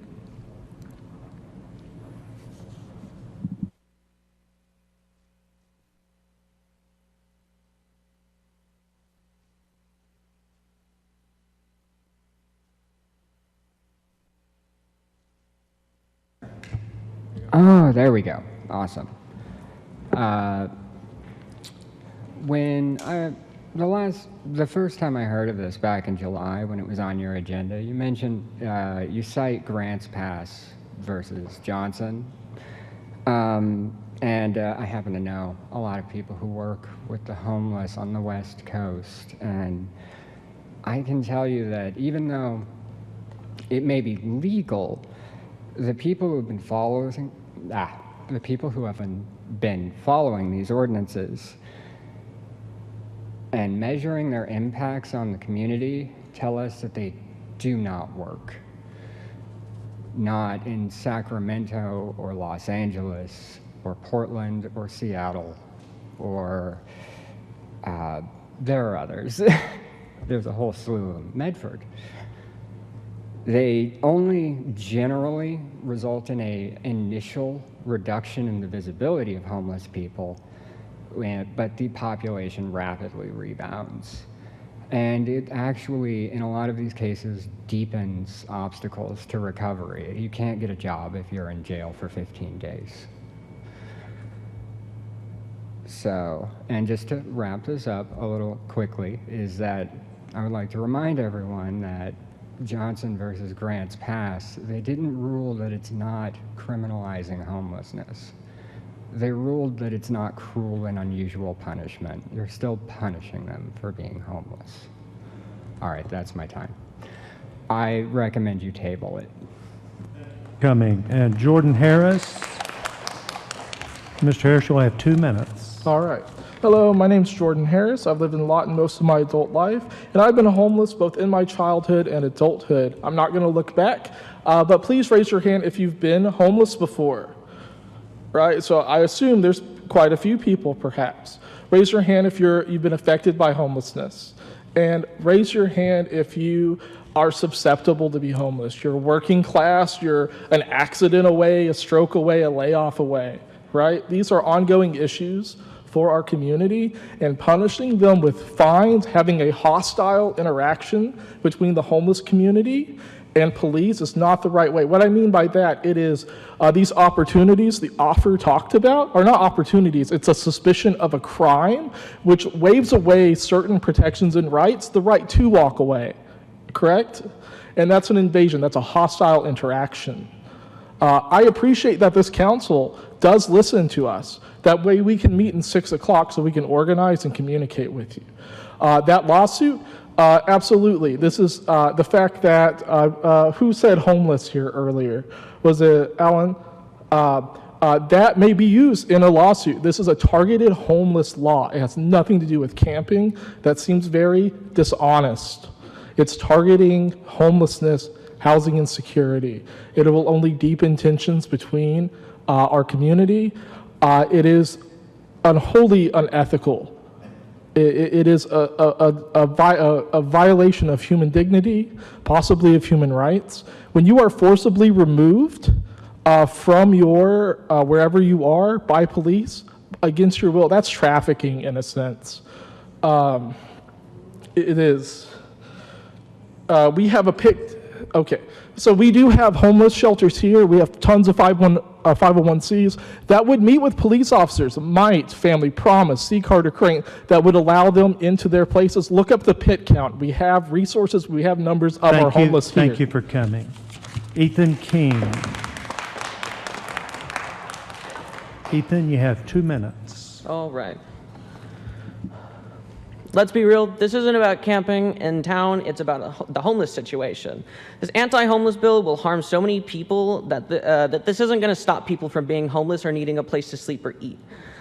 Homeless people don't have an easy handle to $50 sometimes to pay a stupid fine. And that's what you guys count on because you don't care about their humility, rather than what they can give you. My mom was homeless eating out of a trash can because her mom couldn't even pay for stuff because she was struggling with 4 other kids on top of my mom. So that's 5 in total. My mom and her brothers and her mother had to share a can of fucking peanut butter.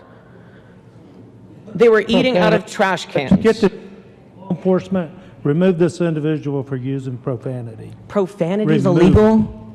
Remove the individual. I'll go with you. Profanity is illegal, I guess.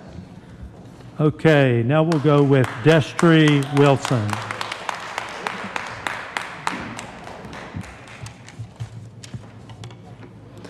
As other people have already discussed, this ordinance is not about camping, it's about homelessness.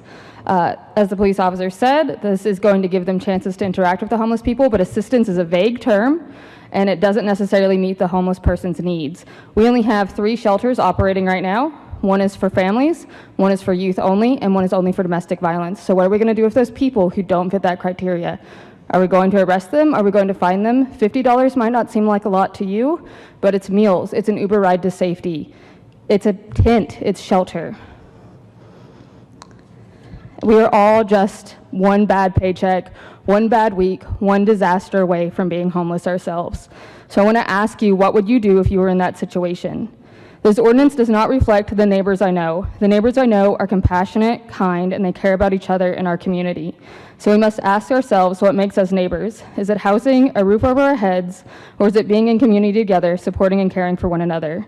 I ask you, the council, to be the law, and I know we can be, the law, and we must be. We can do better. Pushing laws and narratives that criminalize homelessness helps no one except those who stand to financially gain from the misfortune of others. I ask this council to invest in affordable housing, mental health care services, and supporting the organizations we already have in place in our community. That's the way to help the homeless population, not by criminalizing them. Okay, thank you for coming. And Kesa Whiteley, you have 2 minutes. Okay. Starting now. Okay. When we are talking about homelessness, it's important to note that there's a distinction between chronic homelessness and transitional homelessness. Chronic homelessness deals with those who have been unhoused for extensive periods of time. Transitional addresses those who are unhoused for a short period of time until a more permanent housing situation comes into play.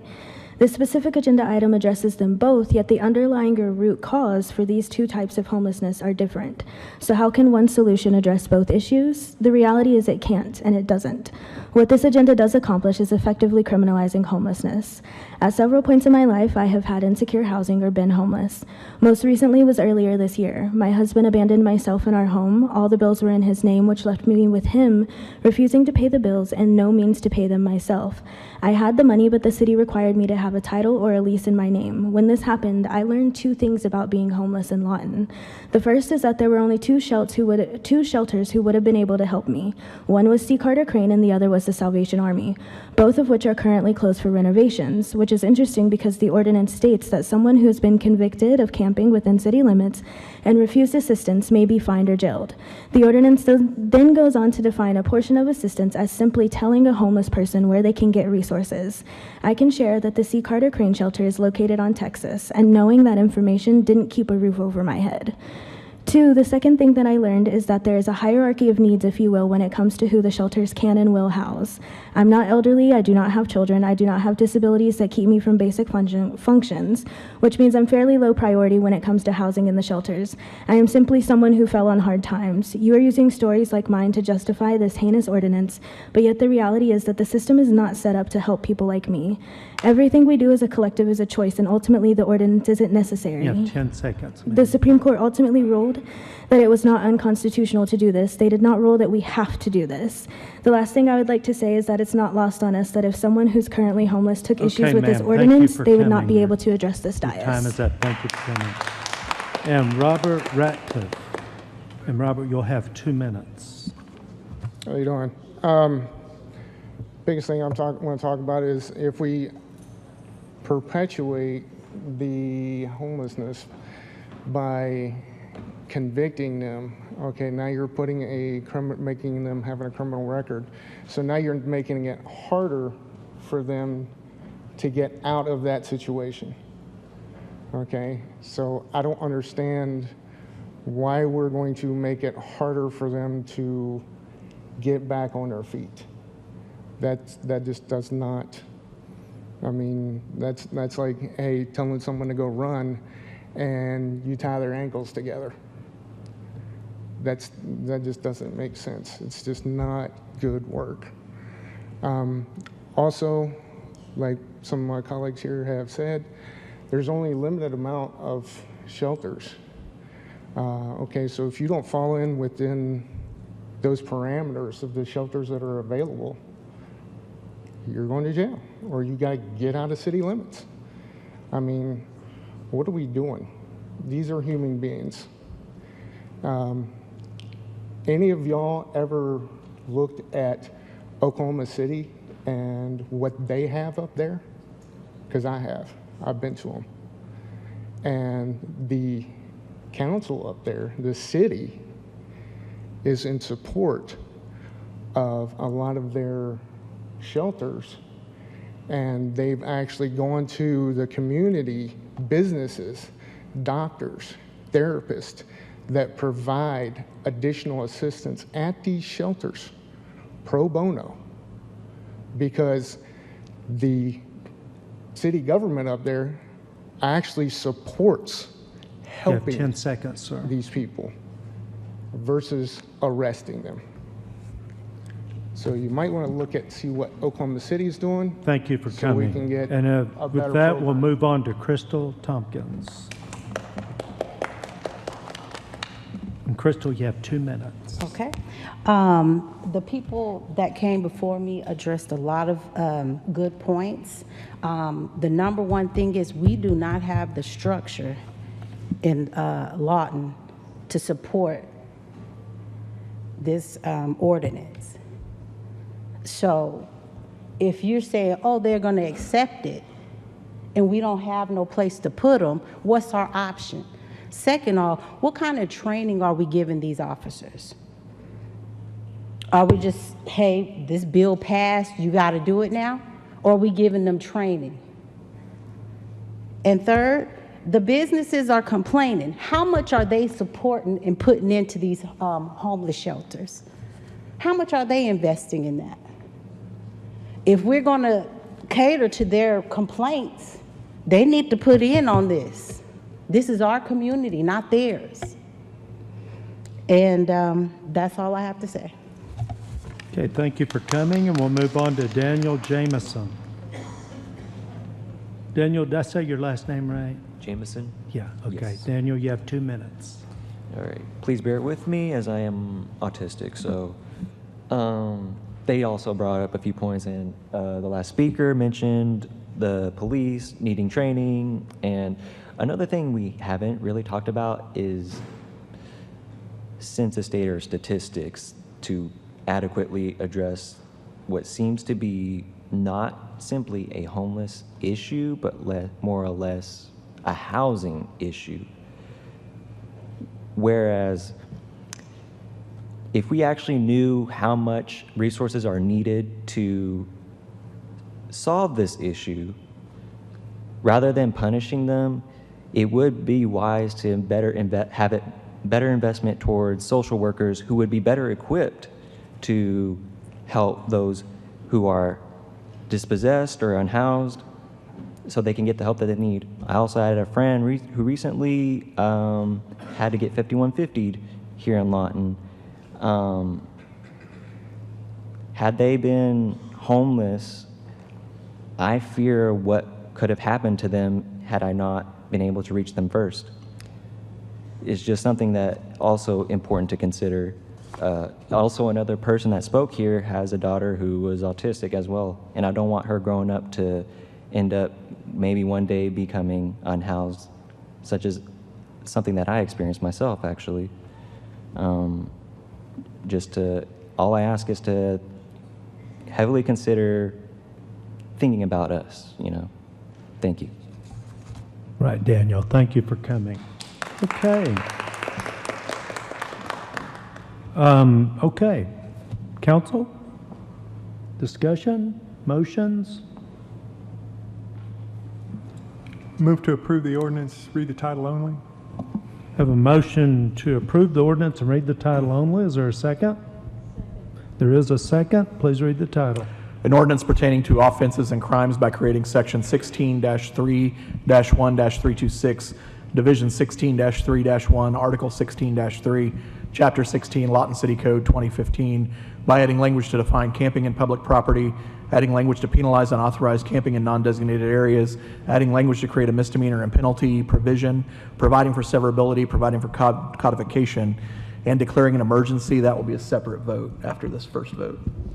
Is there a discussion or debate? Please vote.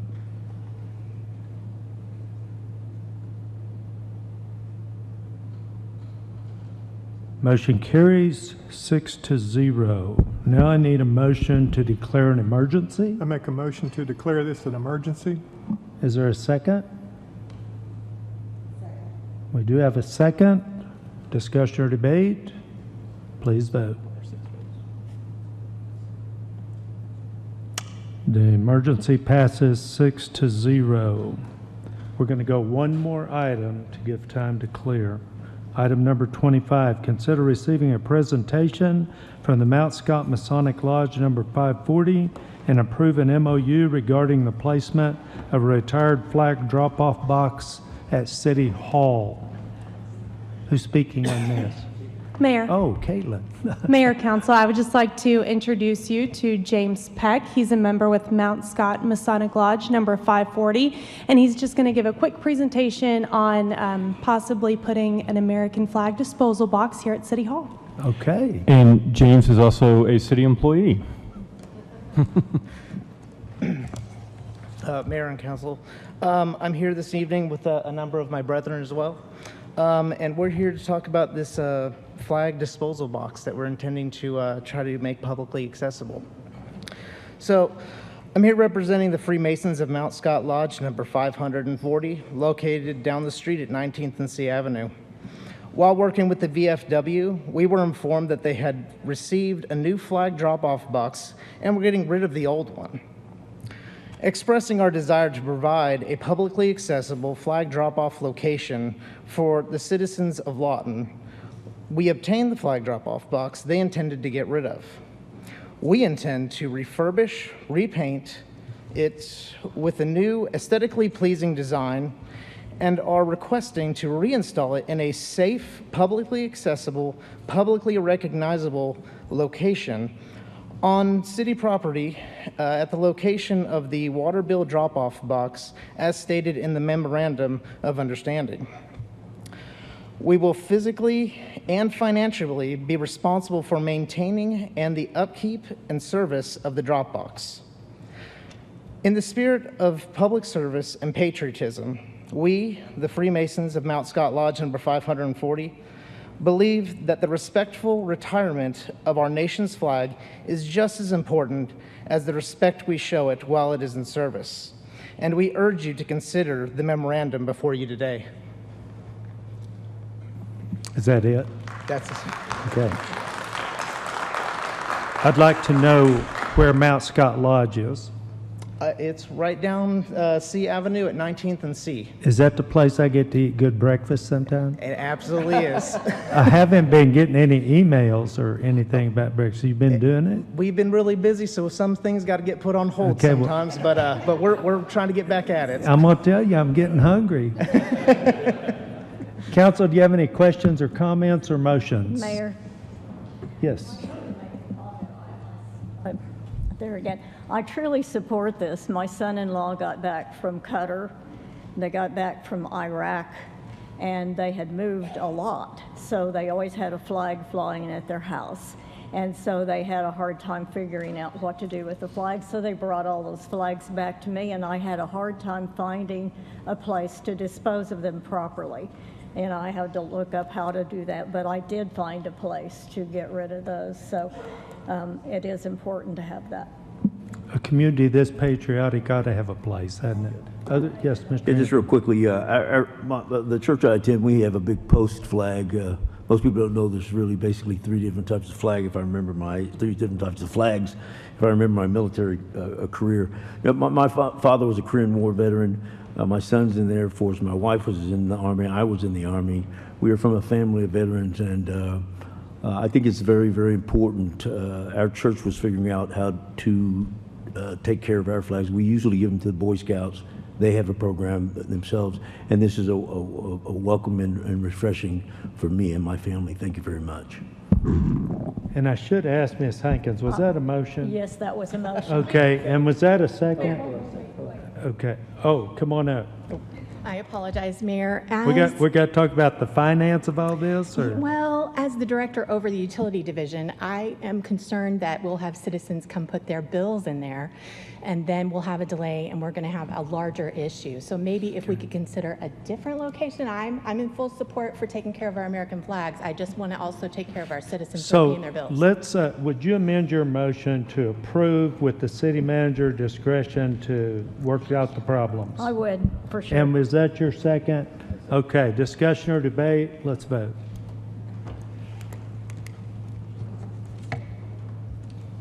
Motion carries 6-0. Thank you, guys. Appreciate all the good. Appreciate all the good that I see the Masons do in our community. Thank you, guys. We're going to do one more because Richard's sitting out there waiting to go home taking a nap. Item number 26, consider approving a resolution declaring the intent to consider approval of a proposed major amendment to the Skills Training, Education, Development, and Investment Project Plan.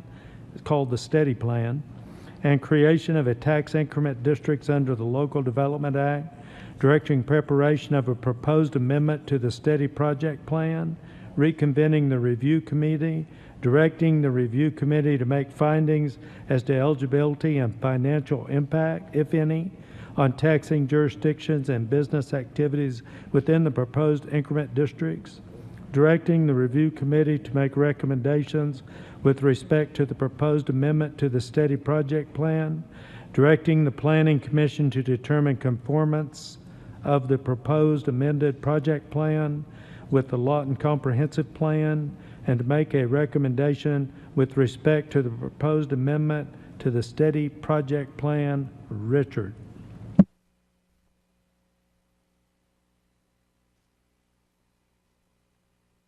Now it's on. How's it now? Okay. Because the title actually did cover quite a bit of it. That was a very good title, wasn't it? So y'all remember, I mean, I guess first I would say that Lawton is really on the move in these last 6 or 10 years. I mean, just doing incredible things. And in 2019, you guys, the citizens approved the first Propel, and the council approved the first STEADY Project Plan. And that included a TIF district on Republic paper that precipitated a $94 million investment.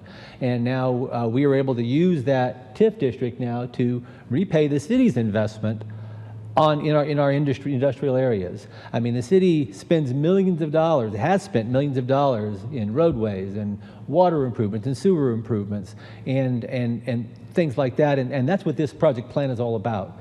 It's not something it's not just something where you get free money. What it does is it's a mechanism to repay the citizens for their investment in those areas. And that's kind of what we've done. Recently we repaid just under $700,000 to the city, and we're working on another repayment as well. In addition, that project plan provides some funding to the taxing jurisdictions, the Comanche County Health Department, Great Plains Technology Center, and whatever school district that it happens to be in. And we've made about 6 or 8 distributions on that. So what we do now is we make that distribution as soon as the money comes in. We send a distribution check out. They're smaller, they happen more often, but it reminds people that what it's here for. So the project plan is an amazing thing. We actually activated a TIF district, TIF 4 on PepsiCo, and we're able to build some public improvements on that one as well. And so we've repaid a little bit of that to the city, not all of it yet. You've recently approved a redevelopment agreement with Fisher 59, which will also activate that TIF district, and with Westwind, which would activate that district. Now, so the Westwind issue is really what makes us necessitate this major project plan amendment. Not just that, that's one thing, because as you recall, you annexed the property the pilot plant was in, so now it has to be added to the TIF district, right? It wasn't in the TIF district before. It wasn't in the city limits before. But beyond that, we also realized as we learned throughout the years, we realized a couple of things. One is we don't necessarily always know where something's going to happen ahead of time, right? We're trying to foresee 10 years in advance where development is going to happen. And so, we realized that we just can't guess that well. So we're adding a few areas that would only get activated if necessary, if there's a development that needs to be done. We also realized that while it was great that we included STEM funding, and it's doing very well, we didn't include workforce training, which seems kind of an obvious thing when you're dealing with industry. Workforce is the next big capital for industry. So workforce training. And we also looked at housing assistance. So, when people are when we have industry coming to town, let's see if we can't offer them an incentive to but buy houses in Lawton. That's really what the very simple terms on that. So what this resolution does, it starts the process to review those amendments that I just kind of breathed over. It really just, it sets a project, it sets the review committee that will consist of some member from the Planning Commission, each of the taxing jurisdictions with both schools. The mayor is the chairperson, and then the mayor will also make a list of 7 folks, and the review committee will pick 3 out of those, and that's the committee that will review this project plan.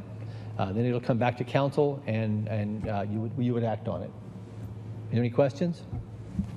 I wasn't as brief as I said I was going to be, huh? Question? Motion? Mayor, council, I'd make a motion that we approve this resolution that does all these things. And do I have a second? Do I have a second? Discussion or debate? Please vote. Motion carries 6-0, and we're going to take a break. Can we pull up Ron Shannon's here for Chandler Creek?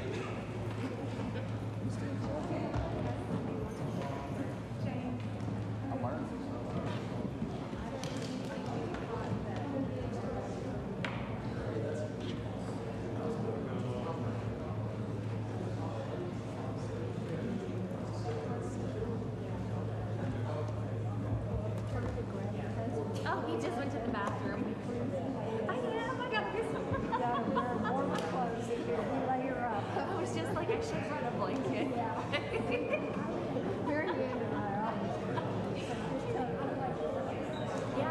I was like, we need to start like getting involved in like. It's a lot to take it on the time. Whoa. Yeah, like, but no way to learn it unless you get it. Right.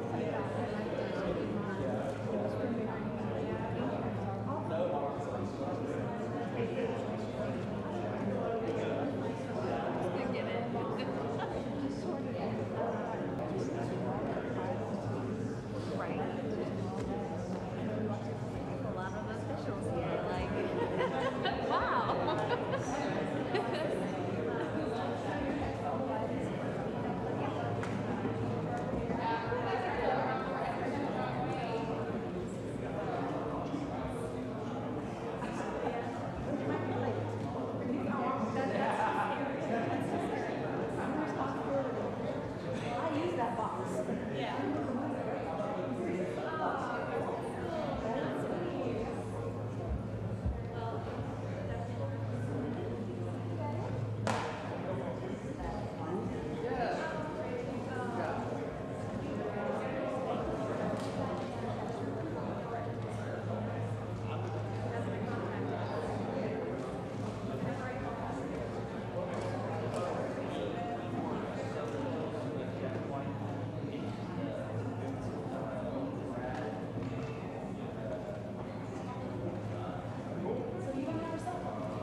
Well, I think that restaurant would be the first thing. Yeah. Jump on that one. That's low hanging fruit because that's a drop.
Nice to meet you. Nice to meet you.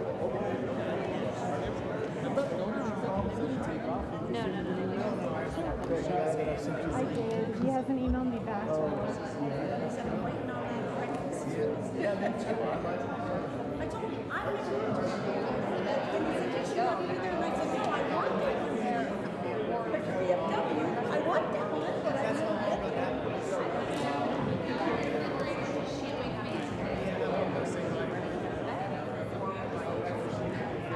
Oh, yeah. Yeah, you better say hi. We'll see y'all. Nice to meet you. Joe is with me.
Okay, council, please return to your seats. Council, please return.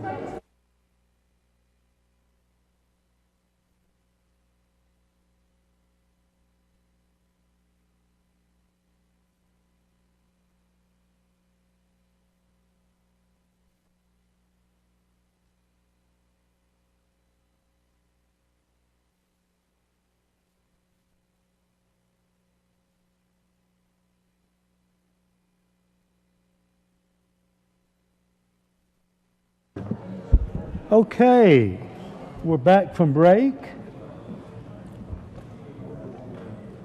Hey, Bob Weeger. Oh, there you Here we come. Okay, we've got everybody back. We're going to start with item 37 here. go. Sorry, Sean. Okay, we're on 37. That's what you get for making me read those long ordinance titles. Receive a report regarding the process for the potential sale of the Chandler Creek property and take action as deemed necessary. Tim.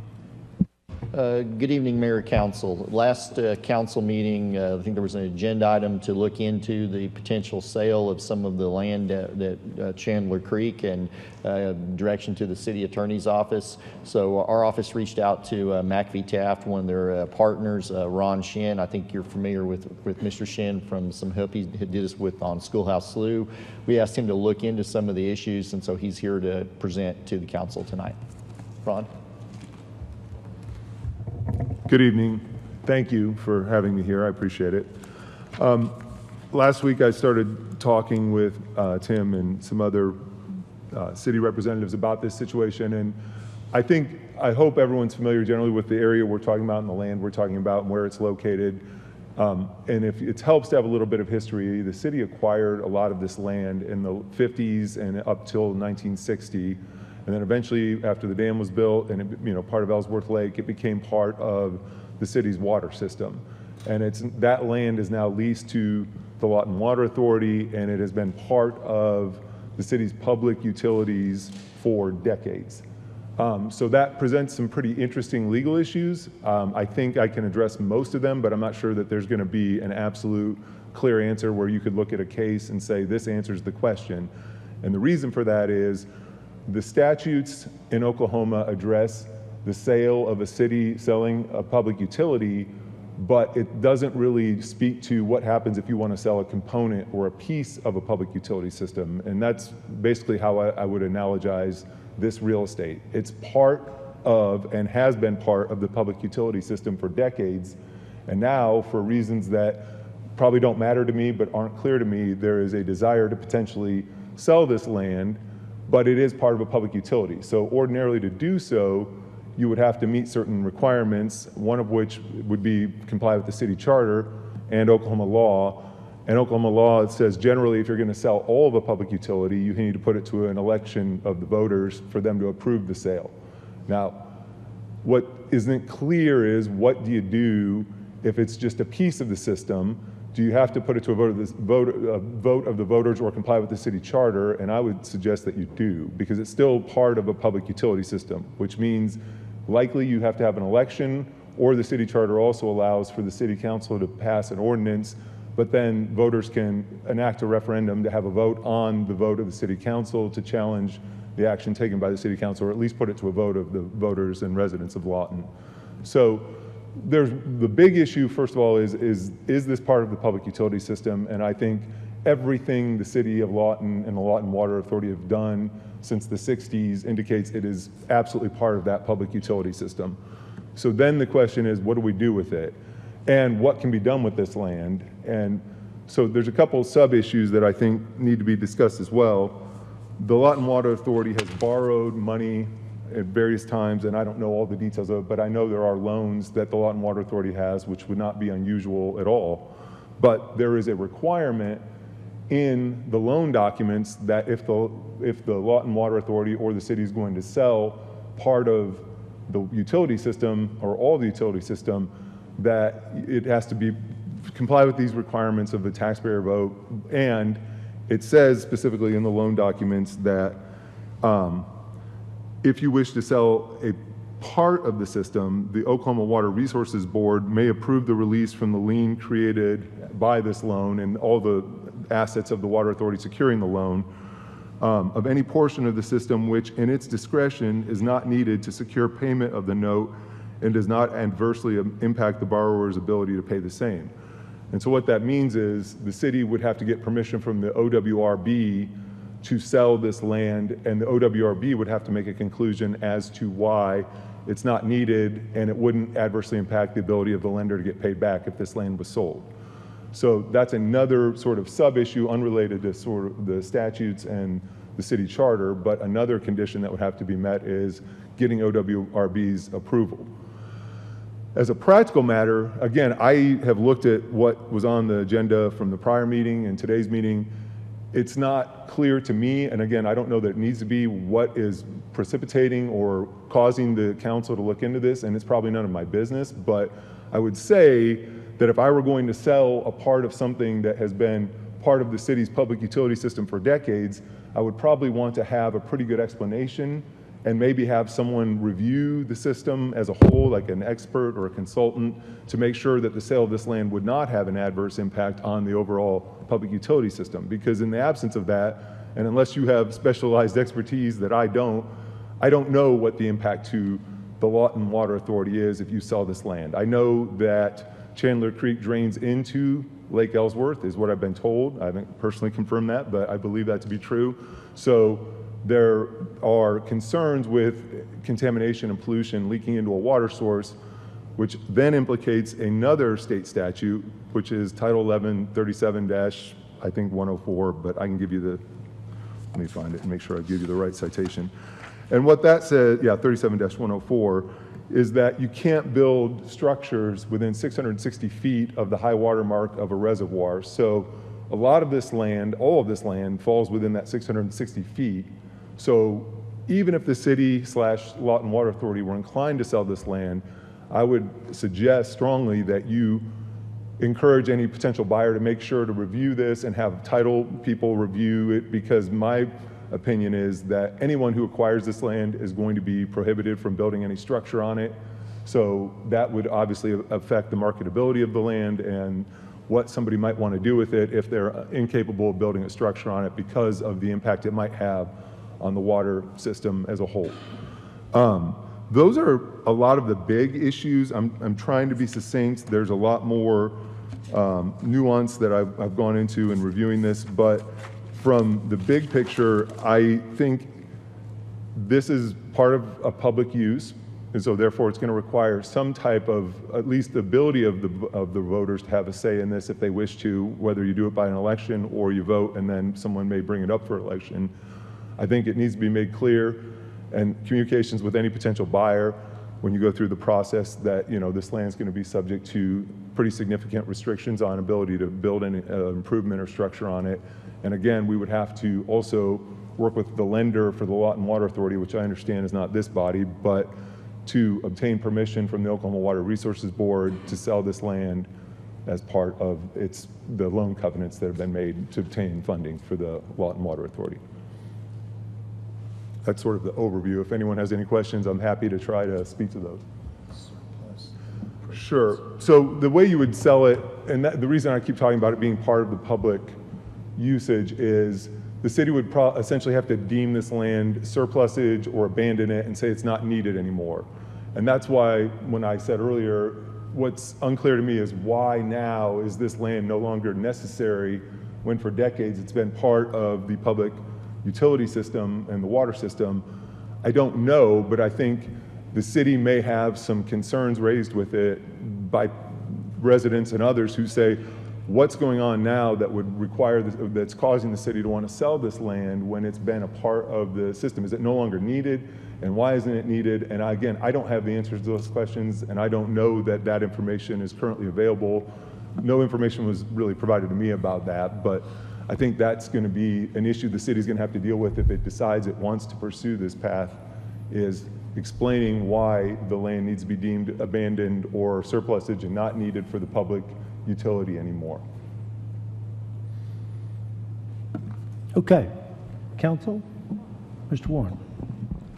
Council and Mayor, and I agree with most of what we've just been presented. It's quite evident in the statutes that 35201 through 35205 only apply if you're selling the entire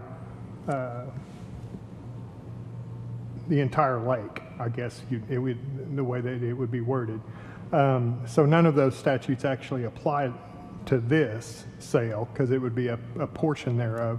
And he's correct. The way we could do that, we would not have to go to election, but we would vote, and then the citizens would have an opportunity to object to that over a period of time. What I would like to do is move forward with having staff amass what deed restrictions we would want put on this property, because that's really the only next way to go forward. Is we couldn't get an appraisal without the person doing the appraisal having a list of what the deed restrictions are going to be, because nobody's going to buy it unless they know what the restrictions are. And so for everything that we would do with this property, we would need the deed restrictions. Once we get the deed restrictions, then we could go to OWRB and say, here's what we plan to do. This land is sitting vacant right now. It's serving no purpose other than we're protecting the inlet to the lake. We're not protecting the land next to it, but we're protecting this portion. But we'd like to sell that land, use that money to improve the lakes, and then these are the deed restrictions that we're placing on it. The statutes are real clear anyway. Anybody that would purchase it from us would be held to those same restrictions as far as can't build within 660 feet, and all those things. Can't use fertilizer, can't run cattle there, can't do anything there. Literally, you can't do anything there. And so that's kind of where I'm at. I'm not necessarily saying that we need to sell it, but I think in order to build a document to take to the OWRB, we need to know what those deed restrictions are so that then we can take that with all that information in one package and say, here's what we plan on doing. and then we can have that same package provided to whoever's going to go out and give us a value on the property, because we'll have to do that before we can even attempt to sell it.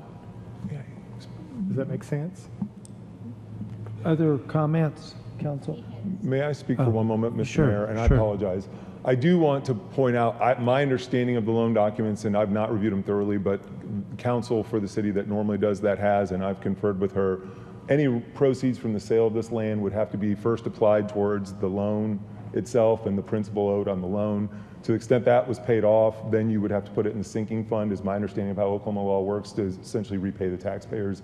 So you wouldn't necessarily be able to use the funds for, now, and I'm certainly not trying to argue with you, I'm just trying to say, like, if that's the plan, I think that's how the proceeds from the sale would have to be used. And if there was anything, that'd be the order it would go. And that comes from Lynn Driver, our normal bond counsel. We've been working together with her to try to get a good, cohesive kind of report for you tonight. So that's what we've done the last couple of weeks.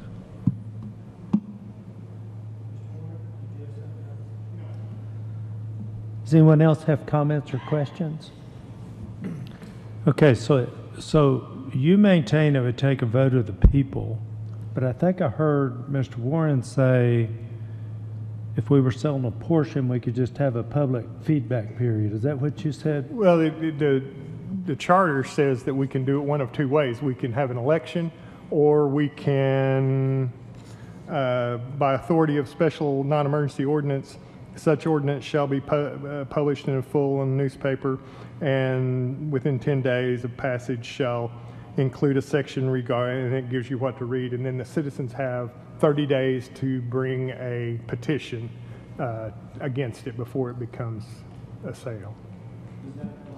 Yeah, I agree with him. I think you have to comply with the city charter. 35201, to the extent it applies to this, says if the city charter provides otherwise, you can, we're sort of escape the obligations of these statutes, but your city charter says either have the election or the city council passes it, and then the voters may have an opportunity to referendum that vote.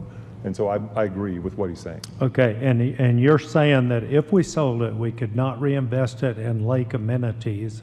It would have to be paid on the loan. Correct. Pay down the principal on the loan. And to the extent that it satisfied that, which I don't believe it would, then it would have to be repaid to the taxpayers. Yeah, it wouldn't come close. But the question is, could the OWRB say you don't have to pay it on the loan? I don't think it's an issue of the OWRB. They're the only one, they would only be giving you consent to say you don't need this as part of the overall system. The requirement to pay the money back to the principal is a lender requirement in the loan documents So I itself. thought the lender was at OWRB. Well, maybe they are. I think there are multiple lenders.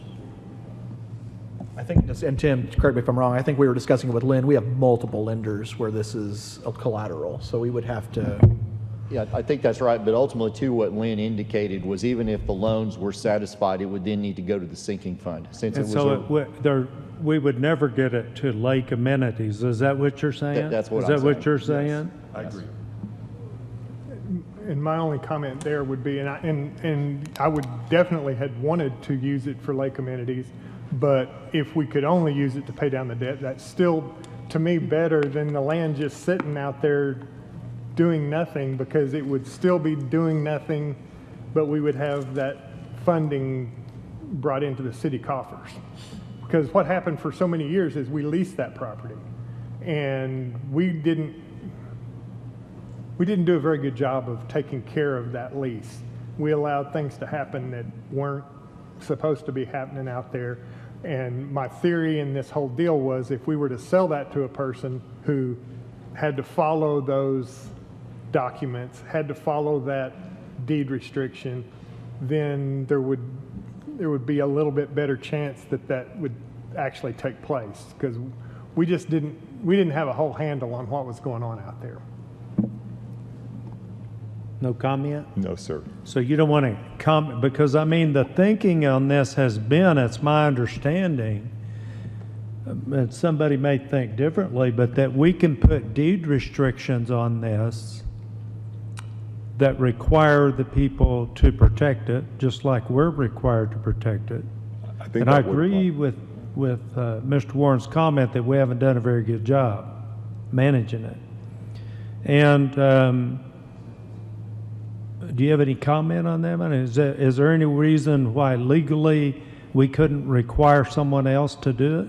No, and I think as a practical matter, the reality is, depending on who the buyer is, even if you, and I understand the reason you want to identify some of the title issues on the front end, but any buyer is likely going, I would guess, depending on who they are, most likely are going to want some kind of title insurance or something like that. So they're going to obtain all of that information, you know, before the sale is closed. I mean, they may make an offer and then may have to renegotiate based on what they learn from the title abstract that identifies all the potential issues with title on this land. But that's going to happen one way or the other before any buyer closes on the sale. Like whether you do it preemptively or during just the sale process, unless they just don't do anything. Sure. We're not planning on selling somebody something in their mind that they're not really getting. So we get that. Okay. So do you have a motion? Oh. No, I was just gonna, Mr. Uyghur, go ahead. This is probably, I'm a numbers guy. Something that popped up to my mind is if this Chandler Creek feeds the water into the lake, is that correct? One of them. Yeah. If we sold that, how would that impact the equity of the loaning money, borrowing money with the water authority, which we have and do often? How would that, in other words, you're looking at, and I realize we're looking at water sales and the income off the water sales and the usage. I get that, but somewhere along the line, that would raises the question in my mind, if you're restricting the amount of water flow coming in, is that not going to create something as far as a equity generating base that you're looking to possibly borrow against in the future? I mean, I think if I understand the question, there's probably an opportunity to expand what I would call water storage out there. And I think it's probably more complicated if there's someone else owning land where that creek runs through. Because as I understand, the main creek is the Cache Creek, but there's a Tony Creek, and then this, Chandler Creek are the main sources of water into this lake. Yes. And so, I mean, I'm not a geologist or a water person, and so I don't know exactly how that would affect it. I think what I'm looking at are what you've got, the agreements you've made and the loan documents, and how does that work, and is there a way forward to do it? Well, and that's kind of where I'm going, is with loan documents, how would that affect the lenders when you're reducing the amount of land that you had that is, quote, of the water authority? Okay, now we're downsizing, but I still want the borrowing capacity that I've had for the last 50, 60, 80 years. Sure, and I think that's the reason the loan documents require OWRB's approval. One reason is so that they're ensuring that the city, or I'm going to say the Lawton Water Authority to be specific, has adequate assets to satisfy any underlying obligations it owes or principal amounts it's borrowed, notwithstanding the sale of this land. I mean, that's the safety check on that. Now, for future situations, I don't know how that impacts if the city wants to borrow additional money, in the future. But I can't answer that for you. I apologize. Okay. Okay, where are we? I would make a motion that we direct staff to provide documents to the council of any requested deed restrictions if we were to move forward with a sale in the future. Is there a second? Is there a second? No. We do have a second. Okay, I have a motion and a second. Discussion or debate? Please vote. Motion carries 6-0. Thank you. Thank you, Ron and Tim. And thank you to Cindy Augustine in the back. She's our unsung hero who does the vast majority of our property work. Thank you for your work, too. Bringing up item 27, consider holding a public hearing and approving an ordinance pertaining to planning and zoning, amending section 1811-114, division 1811, article 18-1, chapter 18, Lawton City Code, 2015, by establishing the notice requirements for medical and non-medical detoxification facilities in accordance with the Oklahoma State statute, providing for severability and establishing an effective date. Christie. One day I was perusing through state statute and I found a section that we were out of compliance with our city code having to do with medical and non-medical detoxifications. Normally when a rezoning comes to the city, there is a 300-foot notice and a 20-day mailing notice. If anything has to do with a detoxification facility, it is now a quarter-mile notice and a 30-day notice instead of 20. So this is just a housekeeping to make our city code match state statute. Questions? You actually peruse code when you don't have anything to do? Unfortunately, yes. Move to approve. Okay. Okay, I'm going to open the public hearing. Sorry. Anybody wishing to speak on this item, please come forward at this time. Seeing none, I will close the public hearing. Move to approve the ordinance, read the title only. Have a motion to approve, waive the reading of the ordinance and read the title only, and a second. Please read the title. An ordinance pertaining to planning and zoning, amending section 18-1-1-114, division 18-1-1, article 18-1, chapter 18, Lawton City Code 2015, by establishing the notice requirements for medical and non-medical detoxification facilities in accordance with Oklahoma State statute, providing for severability and establishing an effective date. Please vote.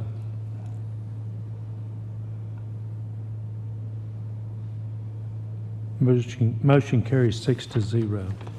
Item number 28, consider holding a public hearing and approving an ordinance pertaining to planning and zoning, amending section 18-11110, division 8, article 18-1, chapter 18, Lawton City Code 2015, by declaring that temporary zoning classifications established 2007 will be grandfathered as permanent zoning classifications as of December 1, 2024, and establish that any new annexed property will receive a zoning recommendation from the City Planning Commission as part of the annexation process, providing for severability, establishing an effective date, and allowing for floor amendments if necessary. Christie.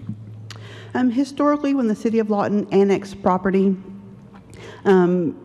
zoning that new property was an additional step. And the way they did that back then was a temporary zoning. Temporary zoning was meant to kind of a placeholder, and within a year, staff and the Planning Commission was supposed to evaluate it and bring back a request to permanent zone it. Well, this historically has not happened. There are probably hundreds of temporary zonings across the City of Lawton, and so changing a temporary zoning to a permanent zoning really is not changing the underlying rules of the zoning. And so after discussions with the city attorney's office, it was decided we could do this as a housekeeping ordinance change to say that all the temporary zonings out there that were done prior to that 2007 date would just automatically change to permanent zonings. And then any new annexations moving forward, we would put a zoning step in there to fix not having to put a temporary zoning. So that we would fix it on the past stuff, and then we would fix it going forward to not have to do any temporary zonings. Questions? Seeing none, anybody wishing to speak on this item, please come forward at this time. Seeing none, I will close the public hearing. Council? Move to approve the ordinance, read the title only. Second. Have a motion to approve the ordinance, waive the reading of the ordinance, and read the title only in a second. Please read the title. An ordinance pertaining to planning and zoning, amending section 18-1-1-110, division 18-1-1, article 18-1, chapter 18, Lawton City Code 2015 by declaring the temporary zoning classifications established prior to January 1st, 2007 will be grandfathered as permanent zoning classifications as of December 1st, 2024, and establish that any new annexed property will receive a zoning recommendation from the City Planning Commission as part of the annexation process, providing for severability and establishing an effective date. Please vote.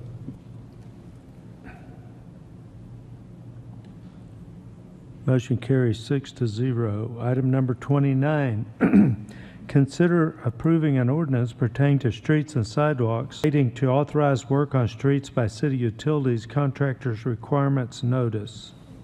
Amending sections 21-102, Article 20-1, Chapter 20, Lawton City Code 2015 by requiring any pre-planned work on city streets to provide greater notice to affected residents and entities, changing responsibility to the City Public Works Department, providing for severability and declaring an effective date. Michael. Good evening, Mayor and City Council. So, long story short is we were looking at. Good evening, Mayor and City Council again. I apologize for the microphone. So, essentially, we're looking at our True North culture statement, our customer service policy, and we're looking at there, and we looked at our city code, and we noticed that per the city code that we were referencing, it only required 24 hours notice to affected residents whenever we're working on streets. This code would be, this amended code would update that to be 5 business days. We're looking at it from our perspective, if we were a resident or if we're a business owner on that street, how much of a notice that we would want on any kind of work. We're trying to hold ourselves to a better standard. Questions? I do. Yes. Is there any possibility, maybe not with this, but in the future, to also add language dealing with companies such as fiber optics coming through? And why I say this is because I've had 2 postings this week by 2 women. One noticed that there was a man in the backyard, and so her husband called police. The second one is asked me the question, do those fiber optics companies have a special tool that will cut off a lock on a gate? And she was worried about her dogs. Didn't know that it wasn't somebody who was trying to get into the house. It was the fiber optics, and it was from the same company also, I've noticed. But is there any kind of language that is allowable to help people? I mean, I know I've gotten several complaints through the last year and a half with this. And so when I saw this, I was hoping that maybe it could also extend outside of city workers. What do you think, Attorney? We definitely could do that, Councilwoman Chapman, but I think that wouldn't be germane to what Michael is talking about. That would probably be a amendment to our business code that we would need to make in order to put those restrictions in place. These are just internal restrictions but that's certainly not a bad idea, but I think that would be we would need to address that in a different area of the code, unless the city attorney has a different Okay, opinion. so if it's not germane, we're going to have to move on, but I like that too. Any other comments? Questions or comments? We don't have a public hearing, so you can make comments. I was going to agree that I think we do need to do something about fiber optic as far as just in general, not necessarily notice, but just how they treat the utility easements and things of that nature. And the other thing is, I've had some of those calls too, but I know, because I've been doing this forever, that a lot of those calls about them being in your backyard is because you fenced the utility easement. And they're going to get in your backyard if you fence the utility easement, because that's their property. I mean, it's your property, but they have the ability to be there. Okay, we're addressing a non-germane with a non-germane. So we're going to move on. Are there any questions about this ordinance? Is there a motion? Move to approve this ordinance, read the title only. And do I have a second? Second. We have a motion. Please read the title. an ordinance pertaining to streets and sidewalks relating to authorized work on streets by city utilities, contractors' requirements notice, amending sections 20-1-102, Article 20-1, Chapter 20, Lawton City Code 2015, by requiring any pre-planned work on city streets to provide greater notice to affected residents and entities, change responsibility to the City Public Works Department, providing for severability and declaring an effective date. Please vote. Motion carries 6-0. Bringing up item 30, consider approving an ordinance pertaining to streets and sidewalks relating to the general requirements of a communication or pipeline system permit, amending section 20-4-405, Article 20-4, Chapter 20, Lawton City Code 2015, by requiring any pre-planned work on city streets to provide greater notice to the affected residents and entities, providing for severability and establishing an effective date. Michael. Good evening again. So this code change is specifically in regards to the communications and pipeline systems that are also doing work that affects city streets. It's part of the same chapter, part of the same code. We just want to make sure that they are held to the same standards that internally city workers are. Questions? Motions? There's no public hearing. Oh, yes. I'm sorry. Move to approve, read the title only. Are you seconding that? Okay. Second. And they waived the reading of the ordinance, read the title only, so let's read the title. An ordinance pertaining to streets and sidewalks relating to the general requirements of the communication or pipeline system permit, amending section 20-4-405, Article 20-4, Chapter 20, Lawton City Code 2015, by requiring any pre-planned work on city streets to provide greater notice to affected residents and entities, providing for severability and establishing an effective date. Please vote. Motion carries 6-0, bringing up item 31.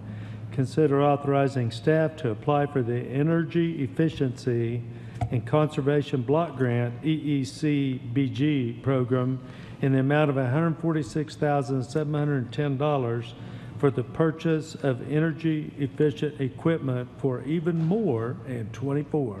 That's right. You said you wanted to see my friendly face, so I am here asking for authorization for another grant.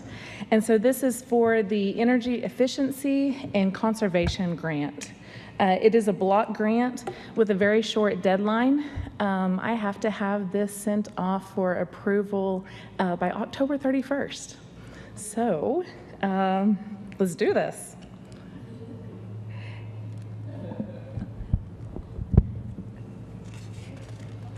I make a motion. Are we ready for a motion, Mayor? No, not quite. Okay. I'm ready. There we go. So this is being funded by the bipartisan infrastructure law, and it is for conservation and then clean energy projects. It is a 100% reimbursable grant up to $146,710. And the city has identified 2 possible projects for this. It is a solar electronic display, and then it is also for some solar charging tables. So this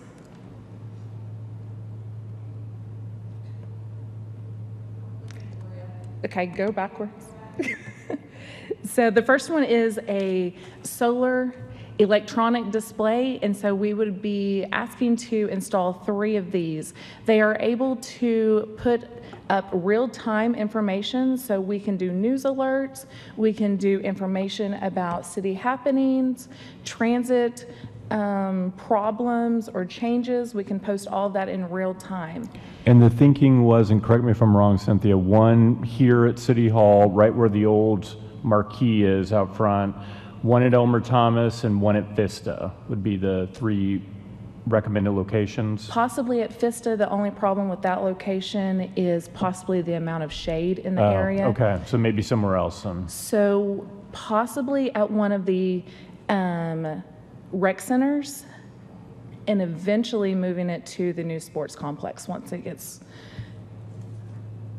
installed. And so the other project is solar charging tables.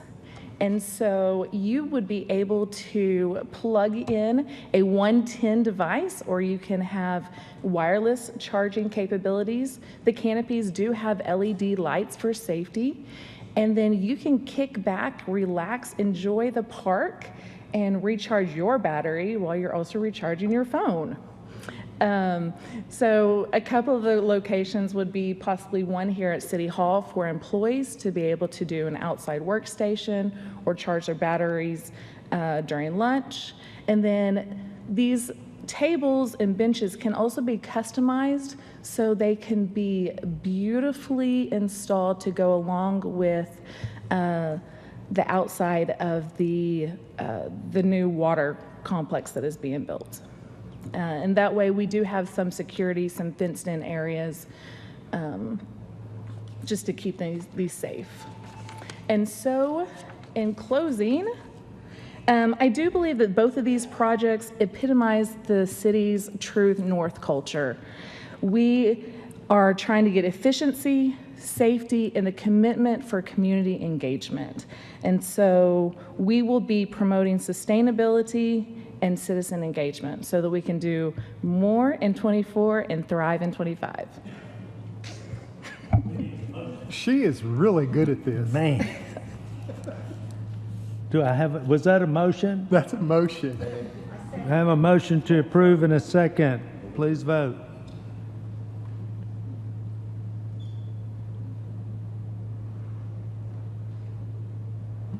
And that was actually I Councilwoman need Hankins' one more vote motion. unless somebody's left. Okay, there we go, 6-0.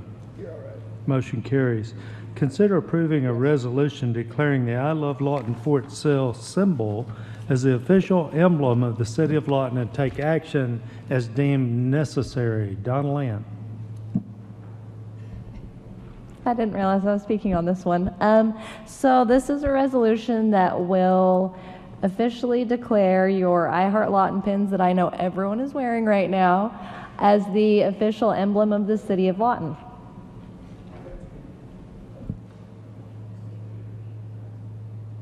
Move to approve. Say, oh, we have a motion and a second for approval, and I was thinking about the fact that Ms. Hankins does not have a pin on. Is there discussion or debate? I have one question. Donna Lamb, does this ordinance include fines for not wearing? The ordinance is the next item. Well, we can put that in the ordinance as a friendly amendment. Okay, let's vote. Let's vote. Motion carries 6-0. Item 33, consider an ordinance pertaining to general provisions amending section 11120, division 11, chapter 1, Lawton City Code 2015, relating to city insignia, seals, and logos by adding language to designate the I Love Lawton Fort Sill symbol as the official emblem of the city of Lawton, providing for severability and establishing an effective date. Don Lynn, you want to talk some more, or is it just? Sure. More in 24, thrive in 25. Okay. This is just a companion. I think that's good. Can I get a motion? Move to approve. We have a motion for approval and read the title only, and a second. And second, and that'll get you out of this fine. Please vote. Wait, I gotta read that. Oh, we gotta read the title. An ordinance pertaining to general provisions amending section 1-1-120, article 1-1, chapter 1, Lawton City Code 2015, relating to city insignia, seals, and logos by adding language to designate I Live Lawton Fort Sill symbol as the official emblem of the city of Lawton, providing for severability and establishing an effective date. Please vote. Motion carries 6-0. Item 34, receive a presentation regarding the FY24 annual financial report for the Lawton Urban Renewal Authority. Christy and Susan. Yeah, Susan is here with the Finance Department to give us our annual financial statement for Laura. Good evening, Mayor and Council. It is my pleasure to present today the Lawton Urban Renewal Authority Annual Report. I will lovingly refer to it as Laura from this point forward. So if you'll look at your report, I believe everybody has one. It's part of your documents. It looks something like this. It's also on the board back there. So I want to talk a little bit about our cash accounts, and I'm going to compare to the previous years. I show year 22, 23, and 24. I like to point out some differences to make it a little more interesting, at least for me. So looking at the top, you'll see our cash for Laura in 22 and 23. We had much more cash, and in 24, our main account, Laura, has $999.91. The reason being is we got a little frustrated with not making enough interest on our money, so we opted for a new account. We added a sweep account. And because of that, it's increased our interest rates quite a bit. We've got a lot more interest now, so we're making a little bit more there. And that's thanks to our Bank First. So moving down, our due to other entities, we have $466,392.25. Now this is due from Lawton Economic Development Authority, and this was for costs that they helped in creating the new TIF2 district and the Lawton Downtown TIF2 district. So those costs are basically, they were paying for legal expenses and moving costs, relocation costs, as well as the properties themselves. The general fixed assets in 2024 decreased significantly from the previous 2 years. Reason being is we did have properties, 61 of them in the Lawton View area that were bought. Those 61 properties, as you can see on the slides, have been already developed. So we have the duplex buildings on the first slide, and this was built by the same developer that built these cottages on this slide here. So that was a really good transaction and a good opportunity to put up some good, nice looking homes that are affordable in the Lawton View area. We also donated some land. We donated land to the city of Lawton for the police department to put a new structure just vertical across from the safety center. Laura was also involved in the three-way land swap, if you will, for the purchasing of the property where the Revenue Services new drive-through is located.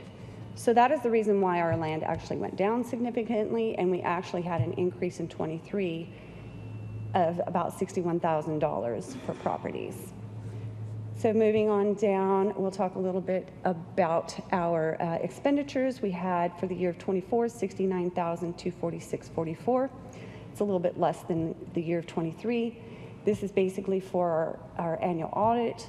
We have a lot of mowing on those properties that are now since have been purchased, and also mostly on loss on land. That's where the majority of that revenue, those expenses came from.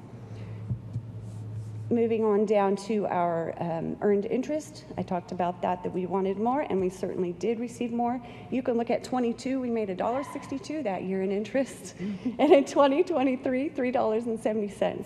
So I'm happy to say in 2024, we're investing much more wisely, $1,412.26. Moving down below, I think the other thing I wanted to talk about was that you can see again that loss on land on that very last entry. The loss on the land was about $64,655.93.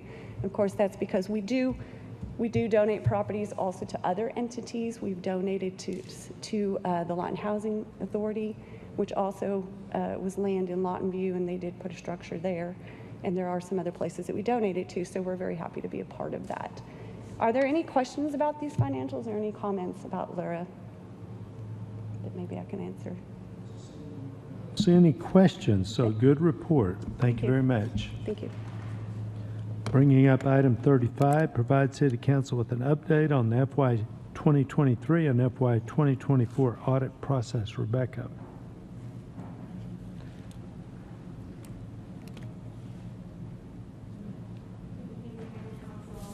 Good evening. Good evening, Mayor and Council. Good evening. Our FY23 audit, we have a draft in hand. They're working on the final steps. We obviously didn't make it for this council for your approval. They have a scheduling conflict. We will have it on your November 12th for your approval. It will go to the state of Oklahoma sometime between now and then. I don't have that specific date, but we're as on target as we can be for FY23. FY24 still on time. Okay. I'd like for you to please notify me when it is sent to the state, okay? Absolutely. All right, thank you. And we'll see Yes. you in a few weeks. Yes, sir. Item 36, receive a presentation on the new building permit portal and take action as deemed necessary. John. Mayor, Council, how are you all today? Absolutely. So the new portal that we have right now is the EP&L system that we have that is able to let us do the building permits, temporary permits, professional licenses, and business licenses all online. So as of this year, since we rolled out the system, we had 637 commercial plans submitted, and we've approved 520. In residential, we had over 1,200 plans submitted and have issued over 1,000 of those. A lot of those, the reason why difference on those is some of them, we wait for plans, they never do come through, and so those, they have to go after the 6 months into the void process. On the personal license, professional licenses, we've had over 608 contractors use the portal system to get their professional license. Miscellaneous licenses, fishing, boating, food handler's license, we've had over 6,000 people use our program right there and are approved the same day. So we are open for business. Plan review timeframes are 30 days once the complete plans are submitted. Usually right there, we are actually between 2 to 3 weeks on commercial plans and just over 2 weeks on residential plans being approved. National and international code adoption as of November 1st, with the council approval, we are updating to the 2018 ICC and the 2017 National Electric Code. Fast track services, 24 hours on COs once a building is completed, and then fast track services on emergency inspections as well. So if it's something to do with concrete, anything that is not a life safety, that we can actually do a fast track by looking at pictures with our contractors that are that we know that we don't have to worry about them doing bad jobs. They're actually able to send us pictures and we can look at them and approve them. So our metric system right now, completed plans, 30 days. As of right now, we are 99 since this program rolled out. I want to say we had about 6 or 7 plans that we didn't get into within the 30 days. COs completions, we've actually completed over 169 properties within the 24 hours, and we are 98%. And inspections done within the 24 hours, our target goal is 95, and we are currently at a 98. Questions? First of all, great presentation, and it appears to me like that's a great improvement in the last, say, year and a half. And I really think the department's doing a great job, and those numbers are very impressive. Those approval numbers are very impressive. Now, got a few questions. Yes, sir. How much time are we saving with this new portal? Oh, countless times, because instead of me having to email the fire department, the other departments that are with the plan review and waiting for them to come to the office, real time, as soon as a plan comes into, or a permit comes into the system and we hit that send all button, they're able to look at the plans right then and there on their desktops, and they're able to edit it and redline any type of plans that come through with our Bluebeam system. Mm-hmm. So it is saving a tremendous amount of time. I have noticed walking through that department, I don't see piles of files on people's desk anymore. And it looks like as fast as we're moving, that's not just because we're electronic, it's because we're actually getting things approved and moved through. Is that an accurate observation? Yes, sir. Okay. Now, the city of Norman gets house plans out in 2 weeks. What is our plan to get there, and what's our time frame to make that happen? So as of right now, like I said earlier, Rowan is usually about 2 to 2.5 weeks right now with his residential plans. So we are just right there, right behind the city of Norman. To get those plans, we would have to look at making sure that we have the adequate help for people that can actually review and are certified to review the residential plans. But we do have a third-party review that we can send things to, right? Correct. Which is designed to keep us up. And we're saving a lot of time on this portal. So it seems like we're getting real close. And so the one thing you didn't answer was how long before you get there? We're there pretty quick. Sorry about that. That is a good question. Charlotte's ducking.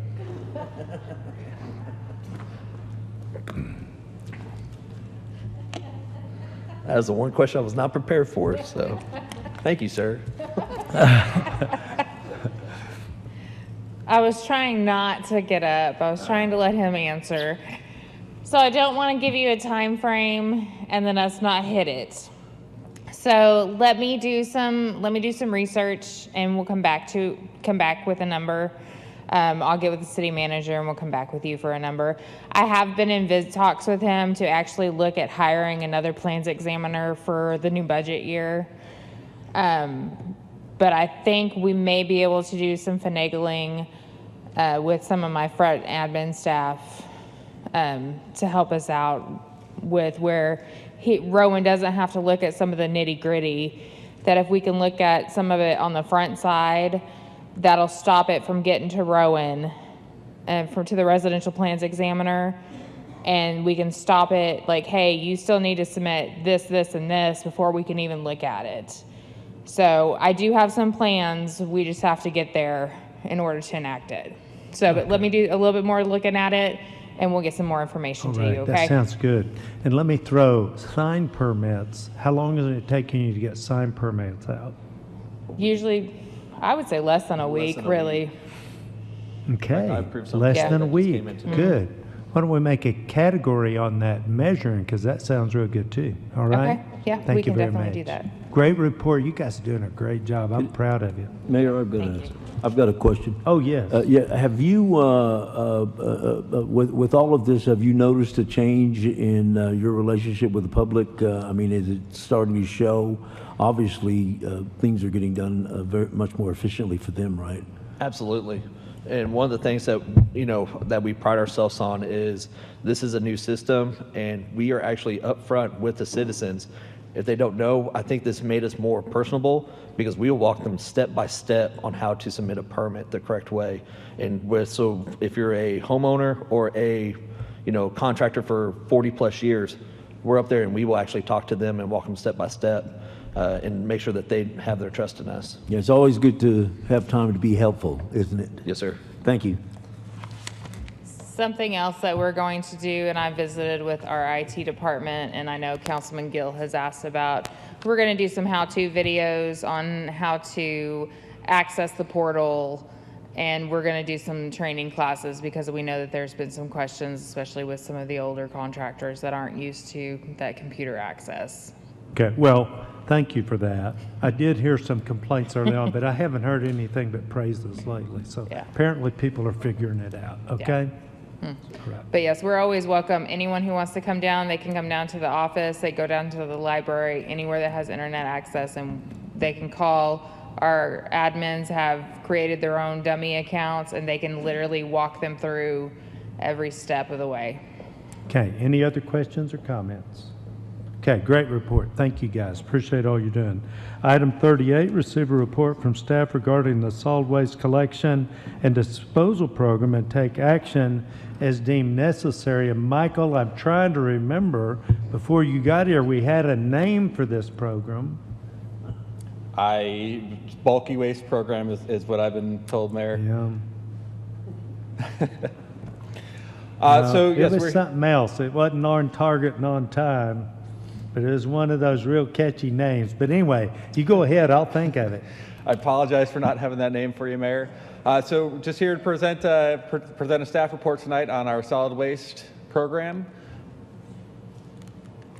So first off is just a reminder to the public about which areas that we serve on which days. Michael, I'm sorry to interrupt you, but I just thought this was all about our clean city, clean culture motion.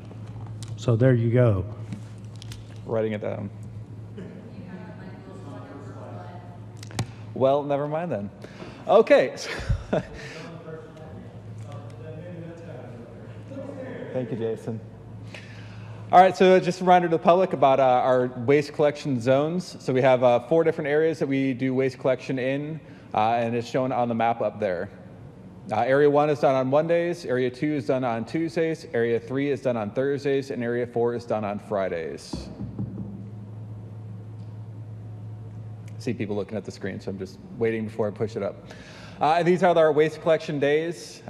They're, for the most part, exactly what we mentioned before. There are exceptions during holidays, and then those times waste collection is normally pushed. We still do our 4 days a week, even on holidays.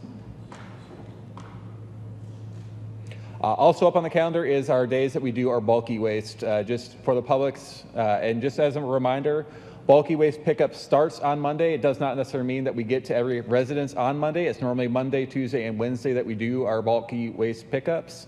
So if you set bulky waste out on the curb on the Monday of your week, it could be a few days before we get to it, just with making sure that we get to it with our truck and staff.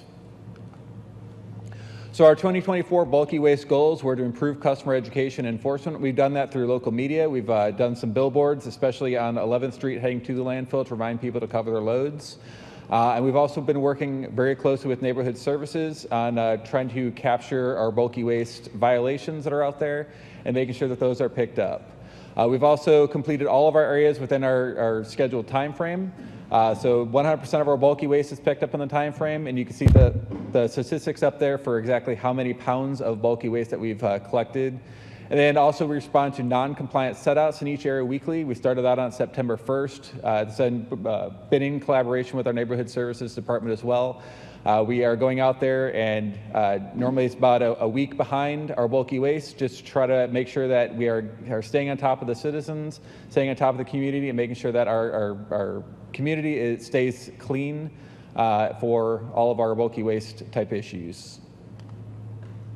So obviously our statistics are going to change. We haven't reported or given up our October numbers yet, but you can see that as of September, part of our new program, we've had 19 of our 19 compliant, so scheduled bulky waste pickups, and we've had 162 non-compliant, or ones that our inspectors have found just driving around the streets and making sure that those are taken care of. So here are some examples of bulky waste examples for compliance. 5 feet away from obstructions, not in the street, not underneath power lines or under trees, within 10 feet of the curb, and not more than 4 cubic yards. So these are all examples of compliant waste. These are examples of non-compliant waste. These are actual pictures that our inspectors have found. This is kind of what a lot of our staff are having to deal with when they're going out there and picking up the bulky waste out there. Some additional program additions that we've had this year, we've included or upped our number of grappler trucks by 1. We've had 4 mini road or rear load trucks added to our fleet. We've had a litter vacuum trailer that we use especially on the 11th Street corridor, just to try to pick up the waste from people that, even with a covered load, sometimes trash gets away. We want to make sure that we're good with our residents out there. We've added we've had the pilot program for our lid locks. I believe you have one of those, Mayor, if I'm not mistaken.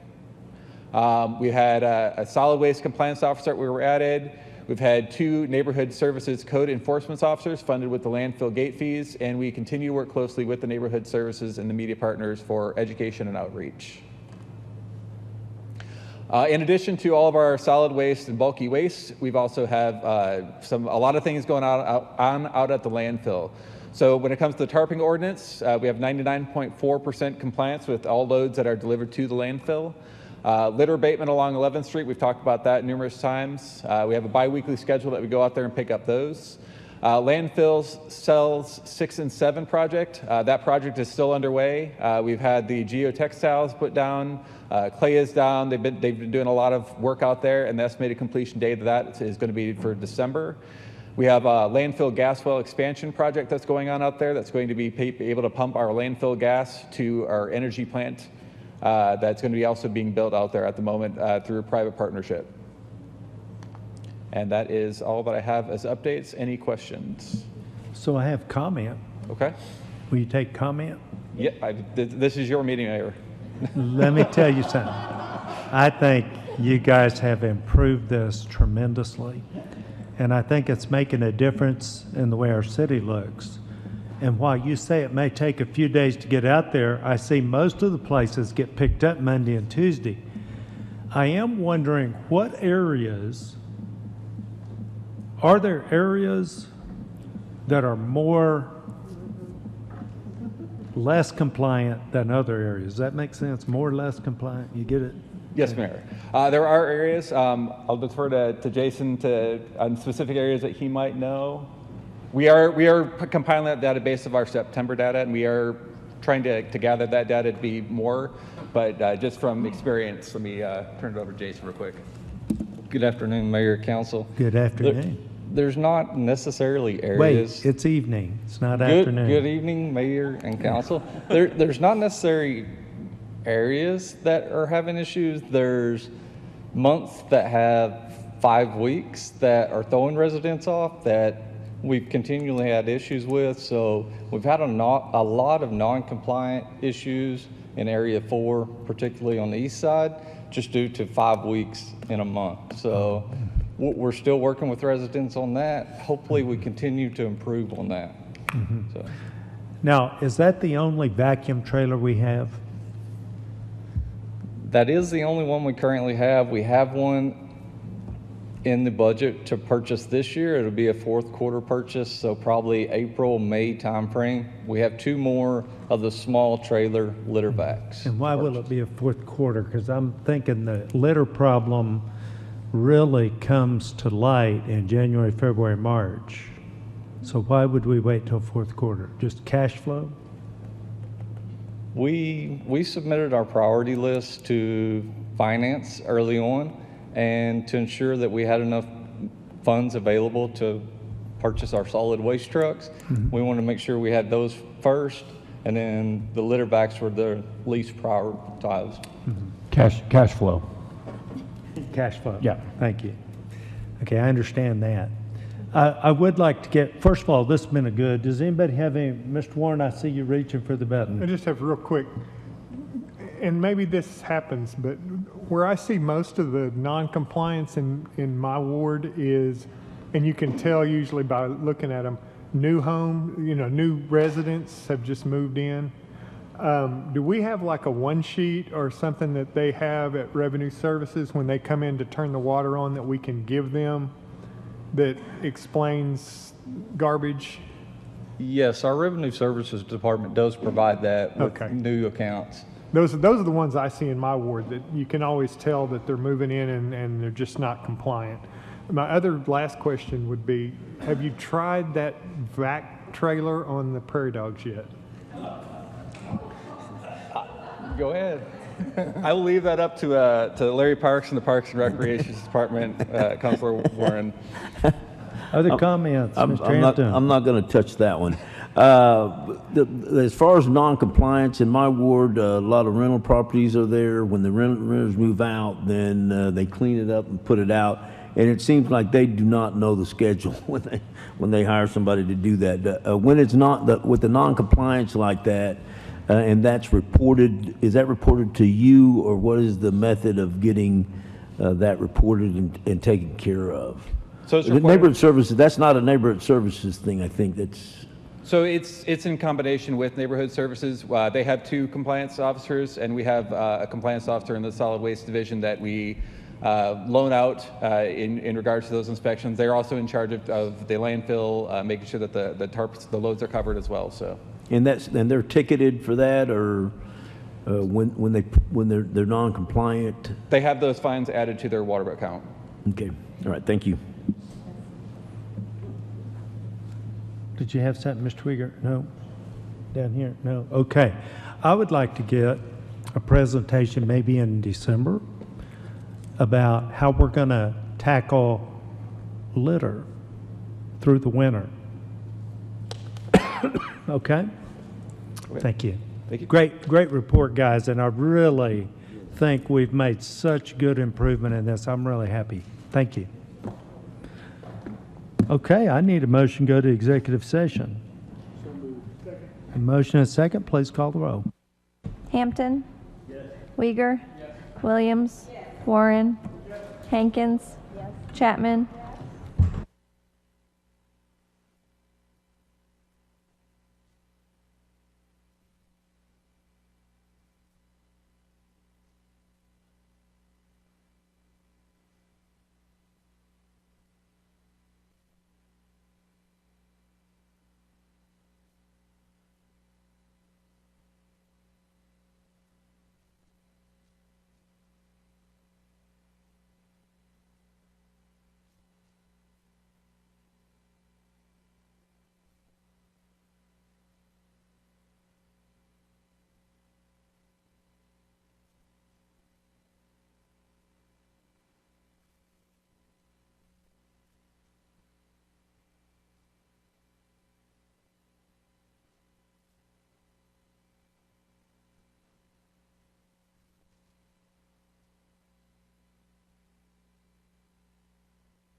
Okay, we are back from executive session. If I can get a motion. So moved. And a second. Please call the roll. Hampton. Uyghur. Williams. Warren. Hankins. Chapman. Executive session item number 39, John. Pursuant to Section 307B.4, Title 25 Oklahoma statutes, governing body convene an executive session to discuss an action relating to litigation against settling defendants and other defendants, which actions are currently pending in the multi-district litigation in Reaqueous Film Forming Foams Products Liability Litigation. It's case number 218MN2873 and case 223CV03230 to resolve claims relating to PFAS contamination, and we do have action to take in open session. Mayor, I move to ratify outside counsel's action to opt out of the proposed class action settlements with Tyco and BASF. Second. Have a motion and a second. Please vote.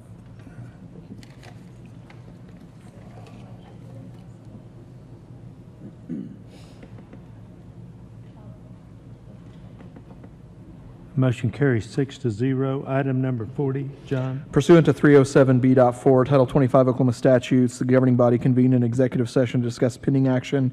United States District Court for Western District of Oklahoma, titled Joseph Gonzalez as a personal representative of the estate of Shante Gonzalez, deceased, versus City of Lawton et al., case number CIV 241022D, and if necessary, we are taking action in open session.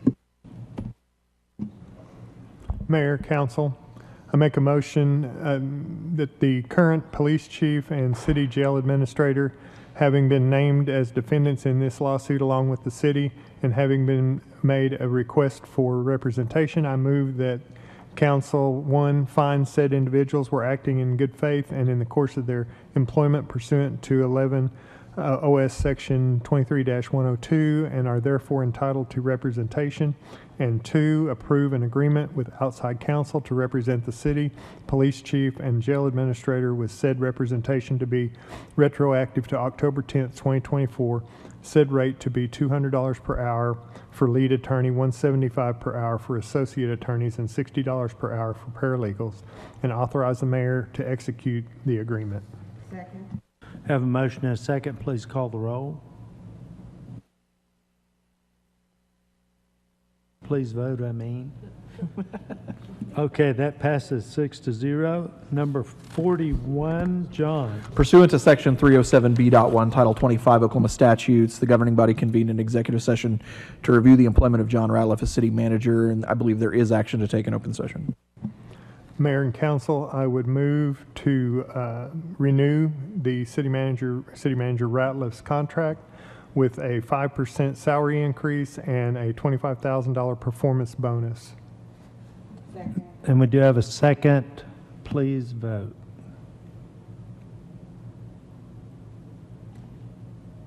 Motion carries 6-0. Is there a motion for adjournment? Mayor, one moment, please. You also vote on that one. Pardon? You vote on the city manager's Oh, I employment. do? Personnel, yeah. I don't know how to vote. You can just say yes or no. Yes. Thank you. Did I get a motion for adjournment? Yes. And a second? Okay, please call the roll. Hankins. Yes. Chapman. Hampton. Uyghur. Williams. Yes. Warren.